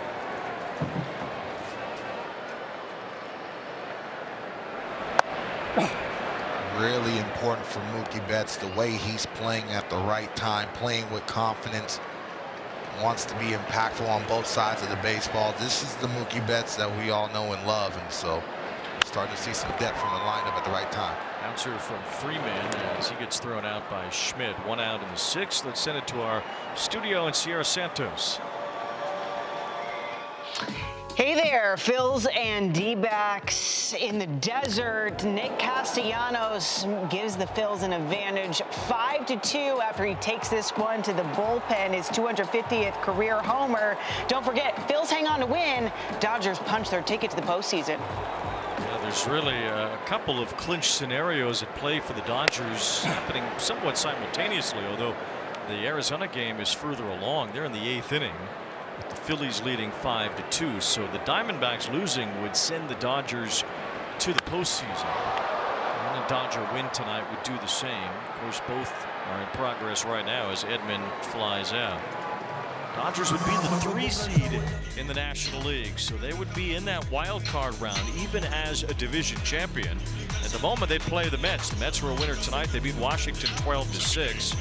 Mets are 2 games up on the Reds right now for that 3rd wild card spot in the National League. Cincinnati trying to make a late season push. Well, the Diamondbacks and the Giants really can't afford losses, especially if the Mets win tonight, which they did. Both out. Both Arizona and San Francisco in precarious spots here as it gets later in the night. Yeah, they had a couple offensive lulls over the last couple weeks, and that really put them in a tough spot. But I love that third wild card because you really have to be out of it. But if you look at the Giants and you look how this lineup is structured, you see some positivity. You see some light at the end of the tunnel of your Buster Posey as far as Devers and Adames, Ramos and company. And they dealt with a ton of injuries this season, and so hopefully they come in spring training that they don't make the postseason, obviously, and be motivated to try to be successful. It's Walker Buehler actually in line for the win for the Phillies tonight against the Diamondbacks. Buehler, in some way, trying to do his former team a solid, although the Dodgers pretty far behind the Phillies right now, 5 games behind Philadelphia for that #2 seed. And Milwaukee lost tonight, but they have 94 wins compared to the Dodgers 86 for the #1 seed. It's gonna be a little different path for the Dodgers, and you know it just presents a little more danger getting thrown into that wild card round, a best of 3, which all of those games would be here at Dodger Stadium. Bounce down the line past Chapman. That's a base hit. Rojas trying for second base. Here comes the throw from Ramos. Too late. A double for Miguel Rojas. That's rare when you see a baseball get past Matt Chapman, one of the best defenders in all of baseball. But as soon as Miguel saw that, he was off to the races. And again, this is a sinker down. Miggy Rose showing the ability to pull the baseball. Already has a home run today. Goes right down the line. Gets him another extra base hit. So 2-out double. Most of the hits for the Dodgers tonight have been extra base hits. 5 out of the 6. 3 homers, 2 doubles. Andy Pages has the only single, and he's the batter here. Slapping one foul against Bivens. I said it earlier in the ball game, the ability to be able to provide traffic with 2 outs, not conceding innings. They did it a lot, not only last year, but in the postseason last year. Top to bottom, this lineup can show the ability to grind you down. Line drive left center. That's going to get down a base hit. It bounces to the wall. It's back-to-back doubles. Rojas and Pages, an insurance run for the Dodgers. It's 6-2. Andy Pages should have been an all-star this year. I know it was a lot of talented outfielders, but that's how impactful he was in the first half. He's a weapon for Dave Robertson, the bottom of the lineup. Gets a slider, middle, doesn't try to do too much with that swing. He just barrels it. Once again, another extra base hit. Rojas and Pages tonight are a combined 5 for 6 with 3 doubles and a home run. Pages is 3 for 3. Dodgers lead by 4 with Kike Hernandez at the plate. It's the 10th time this year Pages has had a 3-hit game. Kike Hernandez walked and scored his last time. It's this one right back to the pitcher's mound as Bivens makes the play to end the inning. Another run for the Dodgers. Back-to-back doubles. Played it to make it 6-2 after 6.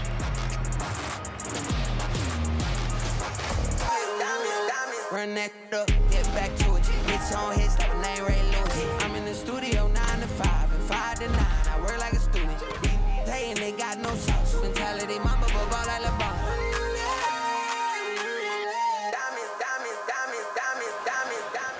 There's a preview of Amina's new song LA, which is available now on Apple Music. The Dodgers are up by 4 in the 7th inning here.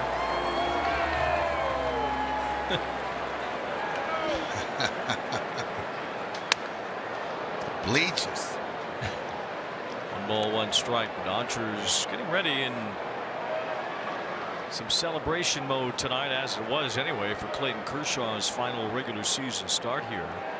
But this would be the 13th consecutive postseason appearance. They can clinch it with a win or a Diamondbacks loss. Arizona is down 5-2 heading to the 9th inning now against the Phillies tonight, so that game will likely end first. If it ends with that score, the Dodgers are in 13 in a row, would tie for the second longest postseason streak in history. And that's part of the mystique that Clayton Kershaw has, being at the helm, being the captain, being the leader. Dave Roberts at the helm as well. But they've been successful year after year. There's been a level of expectation of greatness. For the most part, they've answered the bell. And so, drawing almost 4 million fans to this beautiful ballpark and having the energy day in and day out, there's a level of expectation. It's not just division titles, but it's world titles. And they have the flying colors. The temptation of back-to-back world championships has not happened in close to 25 years in the major leagues. The Yankees were the last to do it, winning in '98, '99, and 2000. It's tougher and tougher to win one with the extra rounds of playoffs and all that. A lot of parity in the league. I mean, even the Dodgers right now, first place. They're the defending champion, but they have 86 wins. There's teams with more. And that National League is starting to shake out as the gauntlet. Swing and a miss by Ramos on a foul tip. A lot of strikeouts for Dodger pitching tonight. That's number 11. Hit up MLBshop.com for the largest and latest selection of jerseys, caps, hoodies, and accessories to keep you in the game all year long. Gear up, game on. MLBshop.com, the official online shop of Major League Baseball. Dusty Baker certainly had his hand in the Dodgers-Giants rivalry. Dave Roberts got his hand everywhere, it seems like. The longtime manager of the Dodgers now, and kind of carrying on that legacy all the way back to Walter Alston and Tommy Lasorda. Win championships, last a long time in that role. A fatherly figure, maybe eventually a grandfatherly figure if he sticks around long enough. And Dave Roberts certainly has earned the respect of everyone around here. And just a joy on a daily basis to be around. Thomas socks one into right field, up the gap in right center. It's past Hernandez, who tried to slide to cut it off. And Thomas ends up at second base with a double. Excellent job by Adames staying on that breaking ball. Elongates that swing, keeps his eyes to the right field. Mateo trying to slide to knock that down, but that ball was hit so hard, couldn't get there in time.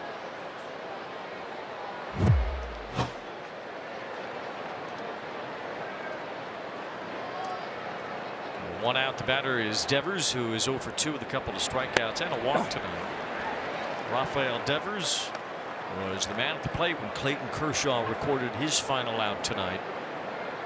So fitting it happened with a strikeout. Kershaw's first batter that he ever faced in this ballpark, he struck out, and his last. Tied it up perfectly. And there's Kirby Yates getting ready in the Dodger bullpen. Should likely no Vesia or Trinan tonight.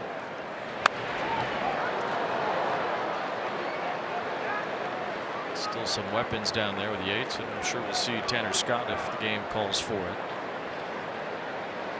So far, Dave Roberts went with the youth movement, but they have some serious firepower, and I love what he said about them. He said they're talented, but they also can be young and dumb enough to not know what they're getting themselves into.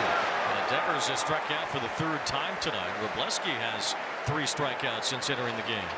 He has the mound presence, and again, he's another hybrid guy where you can use him as a starter in the opener, but he also comes out of that bullpen with some high-powered stuff, lefty on lefty, throwing right through the target.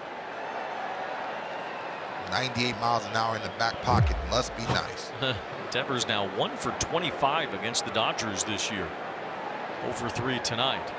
How would you do it? You have Snell and Yamamoto most likely going to get starts in the wild card round. Then what? How would you prepare these guys to be relievers for some of these other starters, including Kershaw? Well, the first thing is the communication of where they're at and the honesty of Dave Roberts. And so Tyler Glasnow to me is a wild card. Evan Sheehan, he can do whatever he wants down there as far as the bullpen, being the long hybrid guy if you need to. But the communication and the honesty about the direction of who needs to line up and who can come back. Yamamoto needs some time between starts. Blake Snell to me is the one guy in that rotation that can come back to a pivotal game if they need him to be. We also have Shohei in the mix as well. 1 ball, 1 strike on Chapman. Swing and a miss on the fastball. He looked plenty good the other night against the Phillies as a pitcher. Especially the secondary mix. A lot of those Phillies have never faced Shohei Ohtani, and I guarantee they went back to that iPad to say that, man, that guy's got some big time stuff. And so it's a good problem to have if you're Dave Roberts, especially everything that they went through last year with how thin their rotation was. A lot of guys had to step up. A lot of clocks were rushed for guys to be impactful. You know it's bad when Dave Roberts is manager meetings and you've been there and says, Train, can you give me 2 innings at this point in my career? So, but they overcome that, and now they have the depth that's healthy at the right time. We did hear some rumblings as Shohei had to scram out of the way from that foul ball into the dugout. But we did hear some rumblings about Shohei because of the way the rule is constructed. You know, as a starting pitcher, he can stay as the DH, but as a relief pitcher, he cannot. And he sounds like he'd be willing to play the outfield if that were the case in the playoffs. Chapman lines one to right center field. That gets down for a hit. Adames comes home. Chapman has driven in a run. The Giants get closer at 6-3. Chapman doing an excellent job fighting off a tough pitch to handle. And run to the scoring position, showing the ability to cash in. And this game is far from over. First baseman number 41. Fastball with cutting action. All he does shortens that stride, and he's strong enough to muscle. And Adames knew that ball was down, especially with 2 outs. You're running on contact. Now Wilmer Flores will be the batter. He has an RBI single tonight. Drove home Chapman in the 3rd inning. Chapman at first base here as Flores takes ball 1.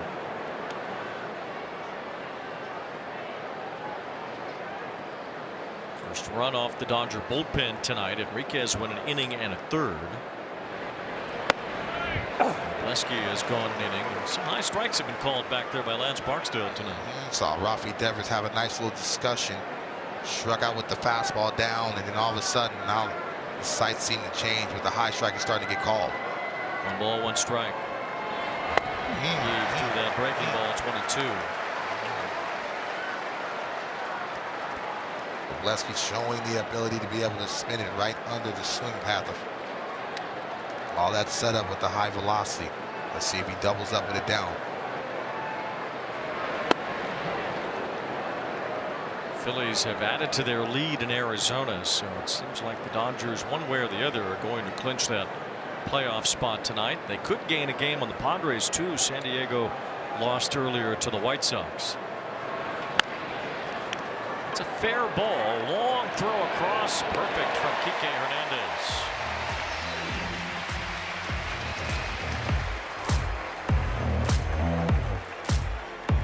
Dodger Stadium. Tonight's odds are brought to you by BetMGM. Now, Shohei Ohtani has a good chance at another unanimous MVP award, which would give him more MVPs than anyone in MLB history, with the exception of Barry Bonds, who took home 7.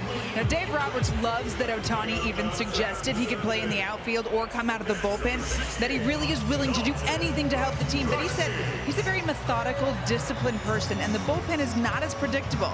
As it is, he starts only once a week, and the Dodgers don't foresee changing that if they're using him as a starter, but they haven't ruled anything out just yet, Wayne.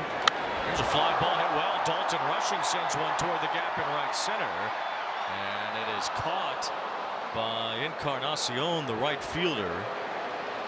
About 8 or 9 inches taller than Gilbert, so he had the rebounding angle there. Look at the sequence. Robbie Ray throwing the forcing fastball, gets away with another one at the top of the zone. You realize where he's going to attack. That was the fastball that set everything up. Shohei's sights looking out over the plate. Wasn't as good as the pitch before, and how many times have we seen him? Taco, who's hungry with an easy, sweet swing. It's crazy power that Ohtani has, easy power. He's hit that one to the opposite field here tonight. Almost 2 months since his last opposite field home run. Another MVP caliber season for Shohei as he looks for what would be a nearly unprecedented 4th MVP award. Barry Bonds is the only man to win 4. Barry won 7. And Shohei would get up into that territory that only Bonds has ever been able to reach with a 4th MVP. He'll have won 2 in each league, something that has never been done. Only one other person's even won 1 in each league, Frank Robinson. what I was about to say. The legend from Oakland, California, Frank Robinson, who was a bad man, but Shohei right now is on a different planet, leading the National League in OPS and slug. And you talk about the power numbers and the presence. Not as running as much, but doesn't need to when he slugs like that.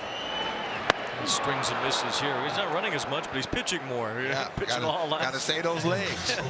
So Ohtani strikes out, but it's rare to even see anybody win 4 MVPs in a 5-year span in any sport. Wayne Gretzky won 9 out of 10. They call him the great one for a reason. Bill Russell, LeBron, Barry Bonds. I mean, the upper echelon of North American sports.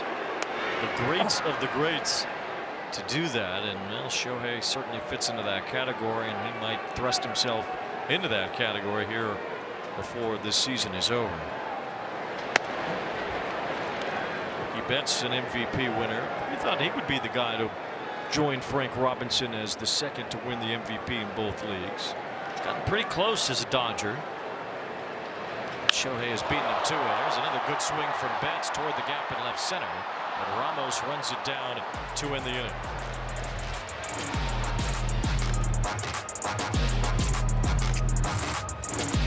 On Apple TV Plus is presented by Chevrolet, official vehicle of Major League Baseball, and in part brought to you by Meineke, doing car care right. Pitching decisions presented by Sage. Clayton Kershaw's last batter here at Dodger Stadium in a regular season game. Yeah, he was able to steal a strike with that breaking ball, trying to change eye level, but works himself back into the count, gets a fastball down in the zone. And a nice little curtain call from the home faithful. That was an immaculate moment here at Dodger Stadium tonight. Casey Schmidt will be the batter here in the 8th inning. For everyone in attendance here tonight, everyone watching, it's one of those that you'll never forget. Kirby Yates, a good contract to the Dodgers in the offseason, a 1-year deal, but worth $13 million. Bullpen looked pretty loaded when they signed Yates and Tanner Scott, who were both coming off great seasons. Neither has had a great season, though, this year. Yeah, subpar play, and really injuries throughout the bullpen. Starting to catch up from the youth, and so you're hoping that over the next week Dave Roberts can get some guys to really emerge as some high leverage guys that you can trust in the back end of that bullpen. Yates was incredible for the Rangers last year, the 1.17 ERA and 33 saves. His ERA is 4 runs higher this year, 5.18. He's given up 8 home runs in 40 innings. A fly ball. This one will not carry. Schmidt slams his bat. Tommy Edman makes the catch. 1 out.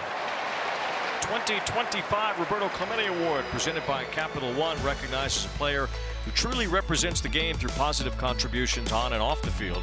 Learn more about the nominees and vote today scanning the QR code at visit MLB.com/Clemente Award.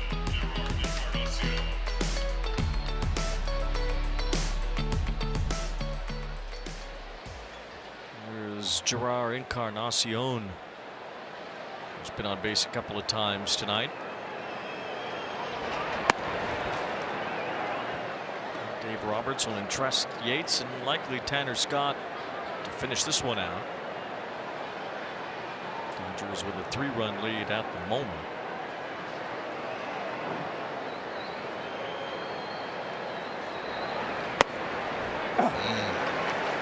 So the Dodgers will clinch a playoff spot tonight if they win or the Diamondbacks lose. Looks like both are on the verge of happening. Diamondbacks down 8-2 in the bottom of the 9th in Arizona. Dave Roberts planning a little champagne toast after the game tonight. They'll save a bigger celebration for if and when they clinch the National League West yet again. Would be the 12th division title in this 13-year postseason run. Love what he said in the manager meeting. Pull out the good champagne and the better champagne in a couple days, and so also being able to give Clayton Kershaw personally his flowers with his teammates inside the locker room. 2 up, 2 down here in the 8th inning. For the Giants, this would be a further setback. They entered the day 3 behind the Mets for the 3rd wild card. This would push them to 4 back if they don't battle back tonight. Starting to run out of time. San Francisco with just 8 games remaining after today's. There's been a couple times during the season that they have fought back to striking distance with the Dodgers within the division, and all of a sudden the Dodgers continue to win series and push them back with a stiff jab. Bailey slaps one toward the left field line. It's a sliding catch by Andy Pages, who's had a great night.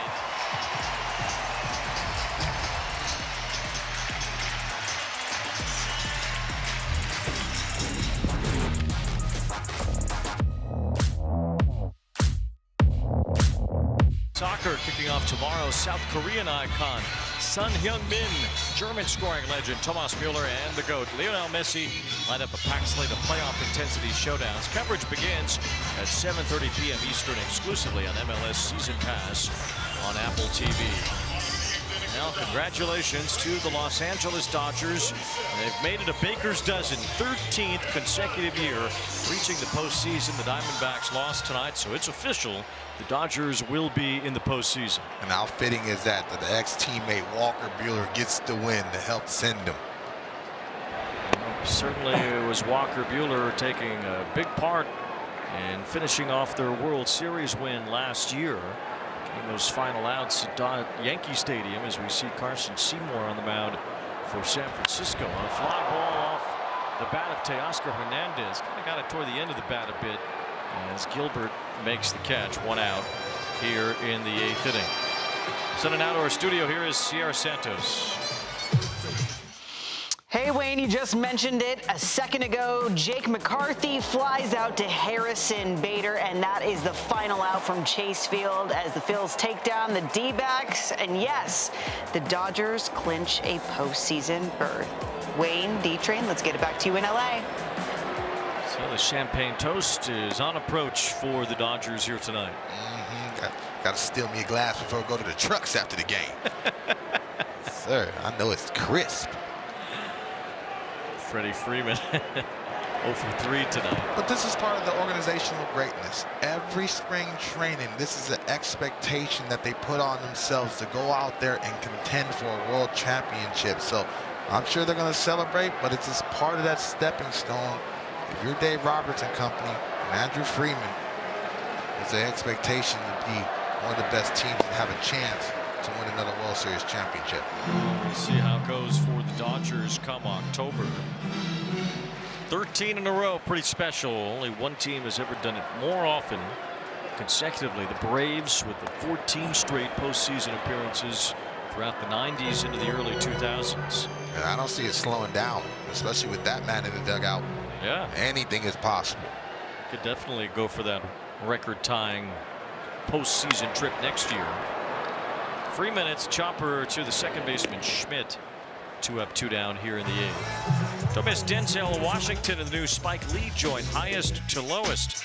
Denzel plays a powerful music mogul who is forced to fight for his family and legacy while jammed up in a life or death moral dilemma. Highest to Lowest is now streaming on Apple TV+. Hope he figures that out. I gotta watch that. Denzel and Spike. Gotta have it. Tommy Edman at the plate with 2 outs. And I know you're excited about those new iPhones we're about to get. Ooh, we are. Yes, sir. Can't wait. That's news to me and probably a few others listening to you, sir. Man, I hope so. Got me some earphones next to me, baby. 2 balls, no strikes on Edman.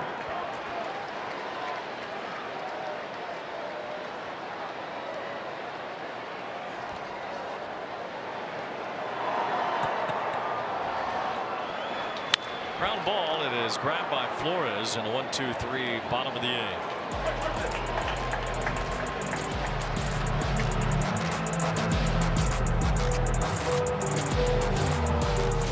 25 Roberto Clemente Award presented by Capital One. Be entered for a chance to win 2 World Series tickets. Visit MLBtogether.com/Clemente Award for your chance to win.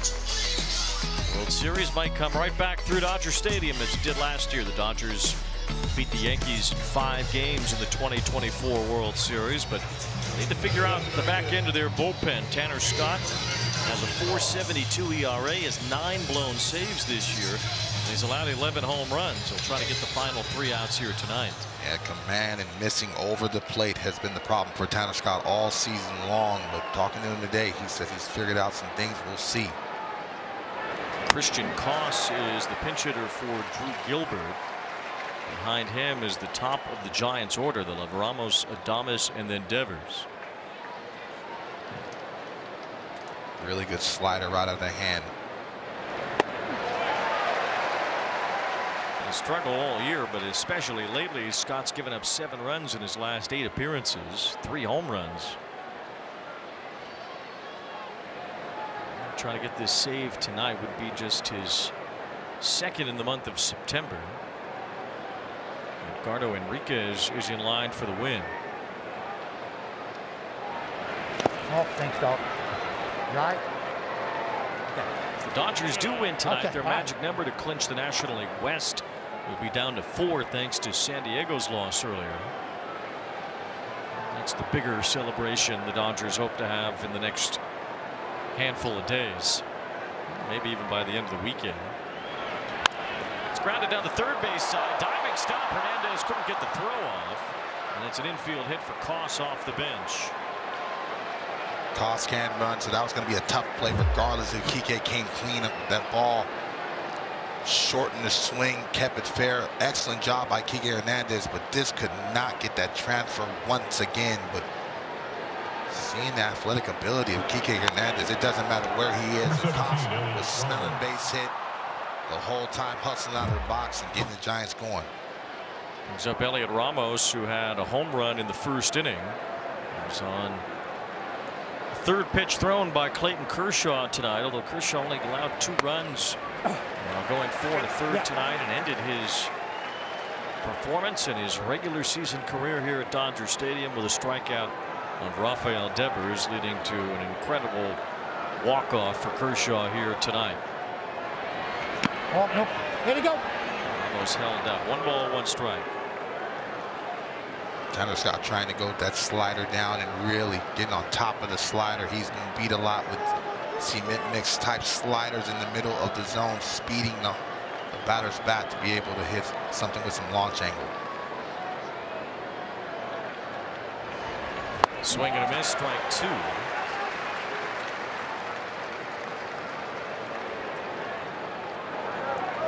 See, with that type of movement and that velocity, Wayne, it's almost like a poor fastball if it doesn't have the depth change down under the swing path of the right-handed batter.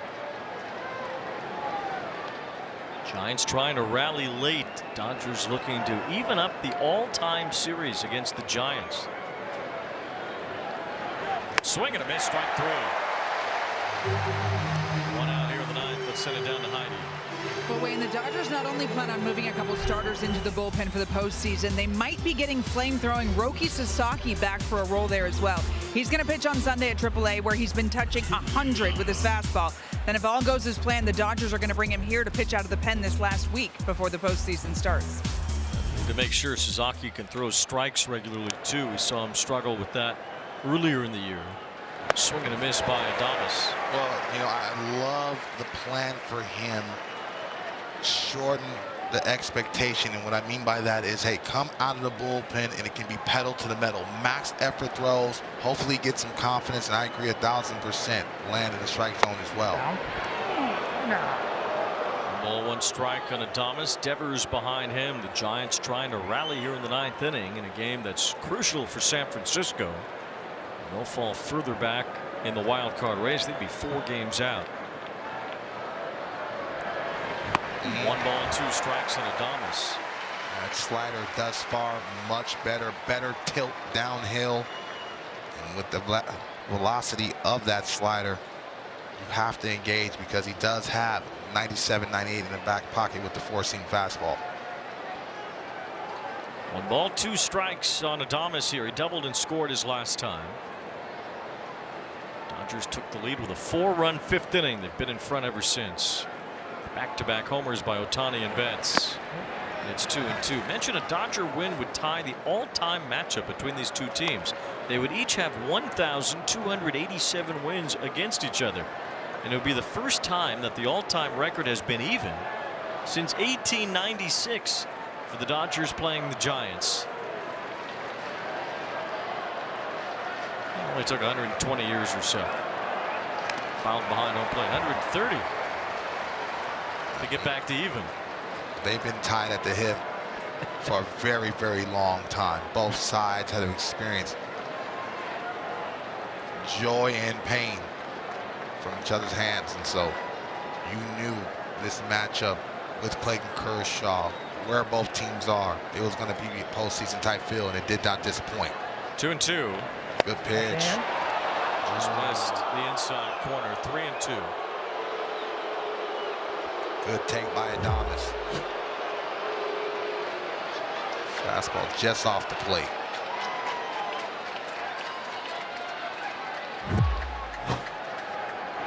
And there's ball 4. So now Devers will come to the plate representing the tying run. Matt Chapman bats behind him. And Tanner Scott, who's been prone to the long ball lately, really all year, is in a position now where he can't afford to give one up.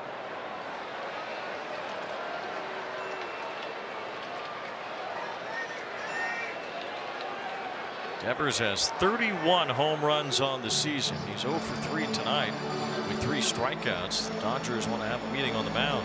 I think this is an excellent mound visit by Dalton Rushing to be like, where do we want to go? We still can be the aggressor. This is where we went with Devers, to be able to slow him down. But he's still one of the best hitters in all of baseball, and all it takes is one swing to get him going. Devers has 16 homers since joining the Giants, although his strikeout total has really beefed up since going to San Francisco. Still another 30 homer, 100 RBI year for Devers. He's got 31 doubles and over 100 walks this season as well. Infield hit and a walk, putting Devers at the plate as the tying run. Down. He takes ball 1. See the Dodgers outfield setup. Respecting the power of Devers, they have Edman all the way over in left center, as Devers has great power really to all fields. Hernandez very deep in right. There's a good slider from Scott. 1 ball, 1 strike.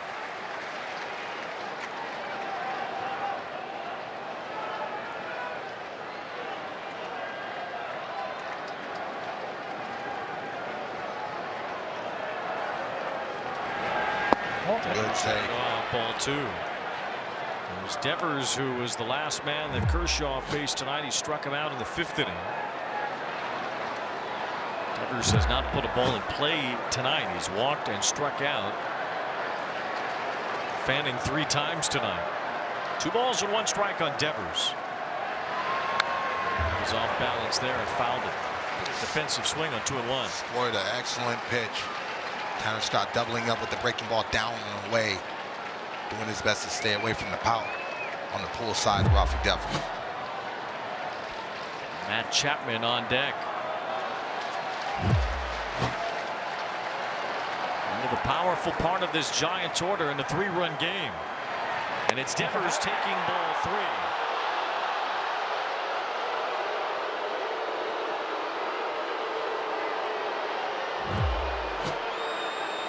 Devers looking for the breaking ball. Tanner Scott beat him with the fastball, but just off the plate. So now 3-2 on Rafael Devers. And they'll do it again after that foul. Scott's thrown over 20 pitches already in this inning.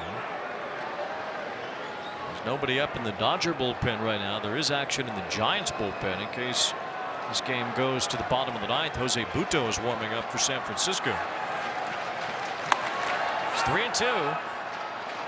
And it's in there for strike 3.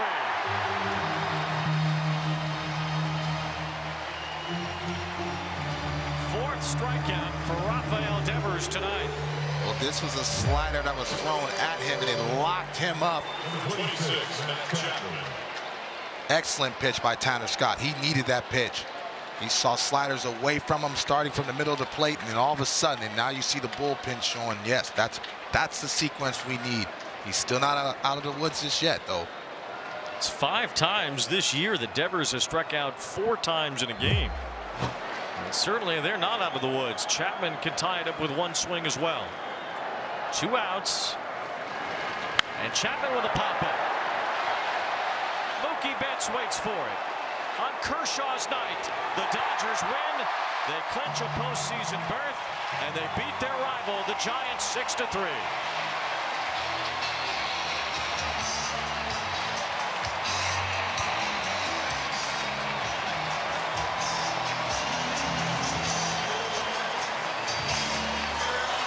The Dodgers' magic number to win the West is 4. While Clayton Kershaw and all the adoration from this crowd here tonight. Boy, Shohei take a big swing to change the trajectory of this game. This was fun. Well-played ball game on both sides, and the stars showed up. Not only on the field, but off the field as well. For a monumental ball game as we get a chance to say goodbye to one of the greatest to ever do it in Clayton Kershaw. Kershaw announced his retirement yesterday, which made tonight center stage for his final regular season start at Dodger Stadium. And neither Kershaw nor this crowd disappointed in making sure Clayton Kershaw felt all the love, as he is our Chevrolet Electric Player of the game. Yeah, he battled out there. I love what Dave Roberts said about him. This was a gritty performance. He wasn't his sharpest, but he wanted it more than the other side. Made pitches when he had to. Love seeing that motion from Dave Roberts and his teammate and his lovely family. It was a pretty special and emotional time here at Dodger Stadium tonight, as Clayton Kershaw with our breakdown of the night. Statcast powered by Google Cloud. Well, you knew that slider had to play, but I love it when he blocked the hitters up with that big time whooper duper, the 12-6 breaking ball, and that's the pitch that's going to get him in the Hall of Fame as a first ballot Hall of Famer. It certainly is, and he showed it quite a bit tonight. He struck out Rafael Devers in what would be the final pitch thrown by Kershaw in a regular season game here at Dodger Stadium. Certainly the possibility exists he'll be back on that mound in a postseason game, as the Dodgers are a playoff team, and they will have a chance to defend their crown come October. First things first, as we wait for Clayton Kershaw to get back on the field here to chat with Heidi Watney about this final time as a starting pitcher in a major league game at Dodger Stadium. You know, the great ones, they get to write their own ticket sometimes. You know, a lot of players' careers ends, you know, in the shadows. They're at AAA, or it ends in spring training, or you don't know when the end will come for some of these guys. But Clayton Kershaw got to say, you know what, this is it. Tonight's the night. And he went out and he put on a great show in front of this audience that absolutely soaked in every second. He did it his way. I love that he kept it close to his chest with his family. Awesome career by one of the greatest left-handers of all time. And he's standing by with Heidi Watney right now. Clayton, 18 years in this Dodger blue. It's been an emotional couple of days since you announced that you would be retiring. These guys, they stayed for you. What was it like when Dave Roberts came to get you? It was such a special night. Such a special night. Just everybody here. Yeah, I can't even put into words how special tonight was to me. This crowd, this group of fans has been with me from the very beginning. And just thank you guys. Thank you guys so much. Clayton, you struck out the first batter you faced. You struck out the last batter you faced, and in between were some pretty special moments. What stands out to you? Just what a amazing teams I've gotten to be a part of. I think that group of guys in that clubhouse is super special, and I'm just so humbled to get to be a Dodger for this long. I think that's the biggest thing for me. Mookie Betts told me before the game that they were going to do whatever it took to make sure this day was great for you. He went deep. Shohei went deep. What does this group of guys mean to you? So special, so special. I don't have words for what those guys mean to me, and what just what this whole season has meant to me personally. It's such an incredible group of guys, and we got a lot of work to do. Step one tonight, we made it to the postseason, so step one tonight. But it's going to be a really fun next month. This place is packed. They've been standing, they've been cheering your entire career. Is there anything you want to say to the fans? Yeah, there's so much I want to say. I think the only thing I can say right now is just thank you guys so much. Thank you for 18 years. It hasn't always been a smooth ride, but you guys have stuck with me. Thank y'all so much. We got another month to go. 13th straight postseason. That champagne's going to taste pretty good tonight. Thanks, Heidi. Thank you. Thank you, guys.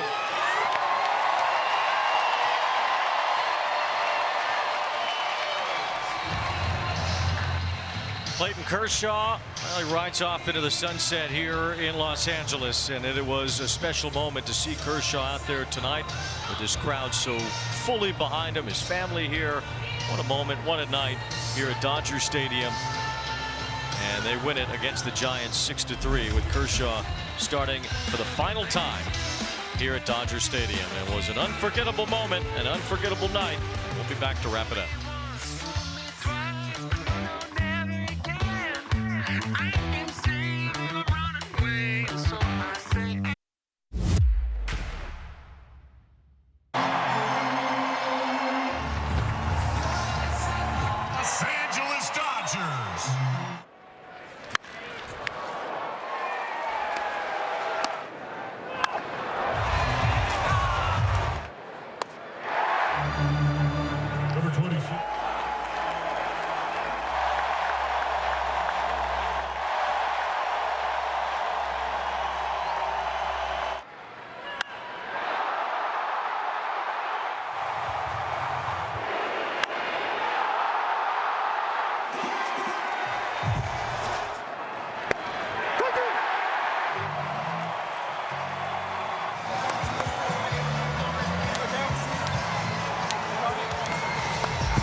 Baseball on Apple TV Plus presented by Chevrolet as we welcome you back to Dodger Stadium with Dontrell Willis and Heidi Watney.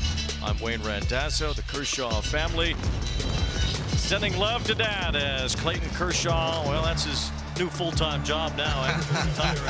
Pick up and drop off, Big Dad. Make sure you get the Chick-fil-A sauce. That's his second story now, but nice to see Mama Bear emotional because it's all coming to an end. Our pregame predictions courtesy of BetMGM. Well, it was Kershaw's night, and his prediction was the one that was fruitful for Clayton Kershaw on Clayton Kershaw Day here at Dodger Stadium. His last regular season start, and 18 years in Dodger blue poured into one night where Clayton Kershaw felt it all here at Dodger Stadium. What an experience, not only for us, but for the fans. You know, this is the cathedral of baseball, and get to see one of their legends, and not just a Dodger legend, but one of the greatest to ever do it from the left side. His class, his determination. It felt like a Clayton Kershaw start, being able to drop that nasty breaking ball and pitch out of jams. Him being able to pitch in the same uniform for 18 years and be impactful for 18 years. There will never, ever be another Clayton Kershaw. So this experience today, the whole ball game itself, seeing all the emotion from the fans, from his family, from himself, second to none. Glad I got to be a part of it. Now our cap off tonight presented by Coors Light. Shohei Ohtani had his hand in it. Go-ahead three-run shot, opposite field blow from Shohei. His 52nd homer of the year. And Mookie Betts on the next pitch hit one out too. Well, they remembered it's still business as usual. We have a job to do against our rival. Got some power from some key guys. And now, as you can see, 13 seasons in a row. This is the toast of our sport, and they have an expectation to go very deep and represent the National League in the World Series this year. Dodgers trying to win their second in a row. There are the Kershaw kids. They'll get to spend a lot more time with Dad now as Clayton Kershaw's career comes to a close after this season ends for the Dodgers, which still could be a while as they hope to go back to the World Series this year. But Clayton Kershaw got everything he deserved here tonight. Absolutely, 1,000%. I hope he continues to get his flowers. We can't appreciate it in one night.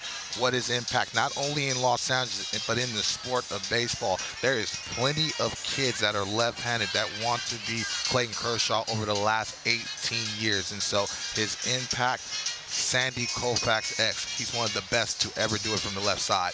And after this season is over, his next stop will be Cooperstown in the summer of 2031, a sure first ballot Hall of Famer. Friday Night Baseball is back next week, our final doubleheader. I'll see you in Toronto. The Blue Jays continue their quest for their first AL East championship in a decade. They'll host the Tampa Bay Rays, and the Tigers are trying to get straightened out. Their lead is suddenly shriveled. They will play the Red Sox in what could be a big game for both teams next weekend in Boston. Pre-game coverage from the studio will start at 6:30 p.m. Eastern Time. For other scores, highlights, and the latest news from around MLB, check out the Sports tab in the Apple News app. For Don Terrell Willis, Heidi Watney, and our great crew, I'm Wayne Randazzo. We say goodnight from Dodger Stadium, where the Dodgers clinch a playoff spot. They beat the Giants tonight in Clayton Kershaw's final regular season start by a final score of 6-3. We'll talk to you again next week.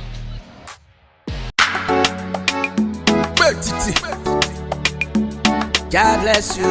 I'm up on this one again. No. Double pro. I met this girl last December. Her name na Monica. She sent me her picture from Twitter. She dey always wear short Nika tie.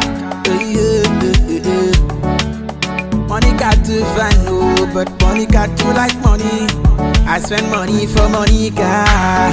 She still the follow. She still the waka waka. See Monica with trendy boy. I see Monica with the pro. I see Monica with Tomo Healer. GC, now waiting this up. God forbid Monica. Monica no be wife for Matilda. Too much money for Monica. I buy many things for Monica. Yeah. School fees for your brother. Christmas clothes for your sister, plenty wrapper for your mother. I buy your father Okada tie. She still the waka waka. She still the follow. God forbid Monica. Monica don't be wife Matilda. If you get money, Monica go stay with you. If you not go get money, Monica fit stay with you. Monica, follow. If you get big things, she swallow. If you don't get, borrow. Monica don't take for Kalika, fi shame you. If you're today, no be the same you. Why can't they love the same you? Monica, when I see for Facebook, Monica go far away. Monica they with that day. Fuck me, I go away. When tell me I like it. Just you can't spend money. Monica want come party. If you no go concert, Monica no be dundee, she like dundies. Come to my place, she go run, come. I swear she go run, come. She see me take out money, she go shake bum. She go shake bum. She dey pepper for mat like say I lick dum. Like say I lick dum. She do like skin that she know they use condom. I swear she know they use condom. Monica, oh, Monica go kill the best, yo. Too much money for Monica. I buy many things for Monica. Yeah. School fees for your brother, Christmas clothes for your sister, plenty wrapper for your mother. I buy your father Okada tie. She still the waka waka. She still the follow. God forbid Monica. Monica don't be wife for Matilda. Monica da. She only if you know da. Monica da. It's time you know da. Your papa, your da.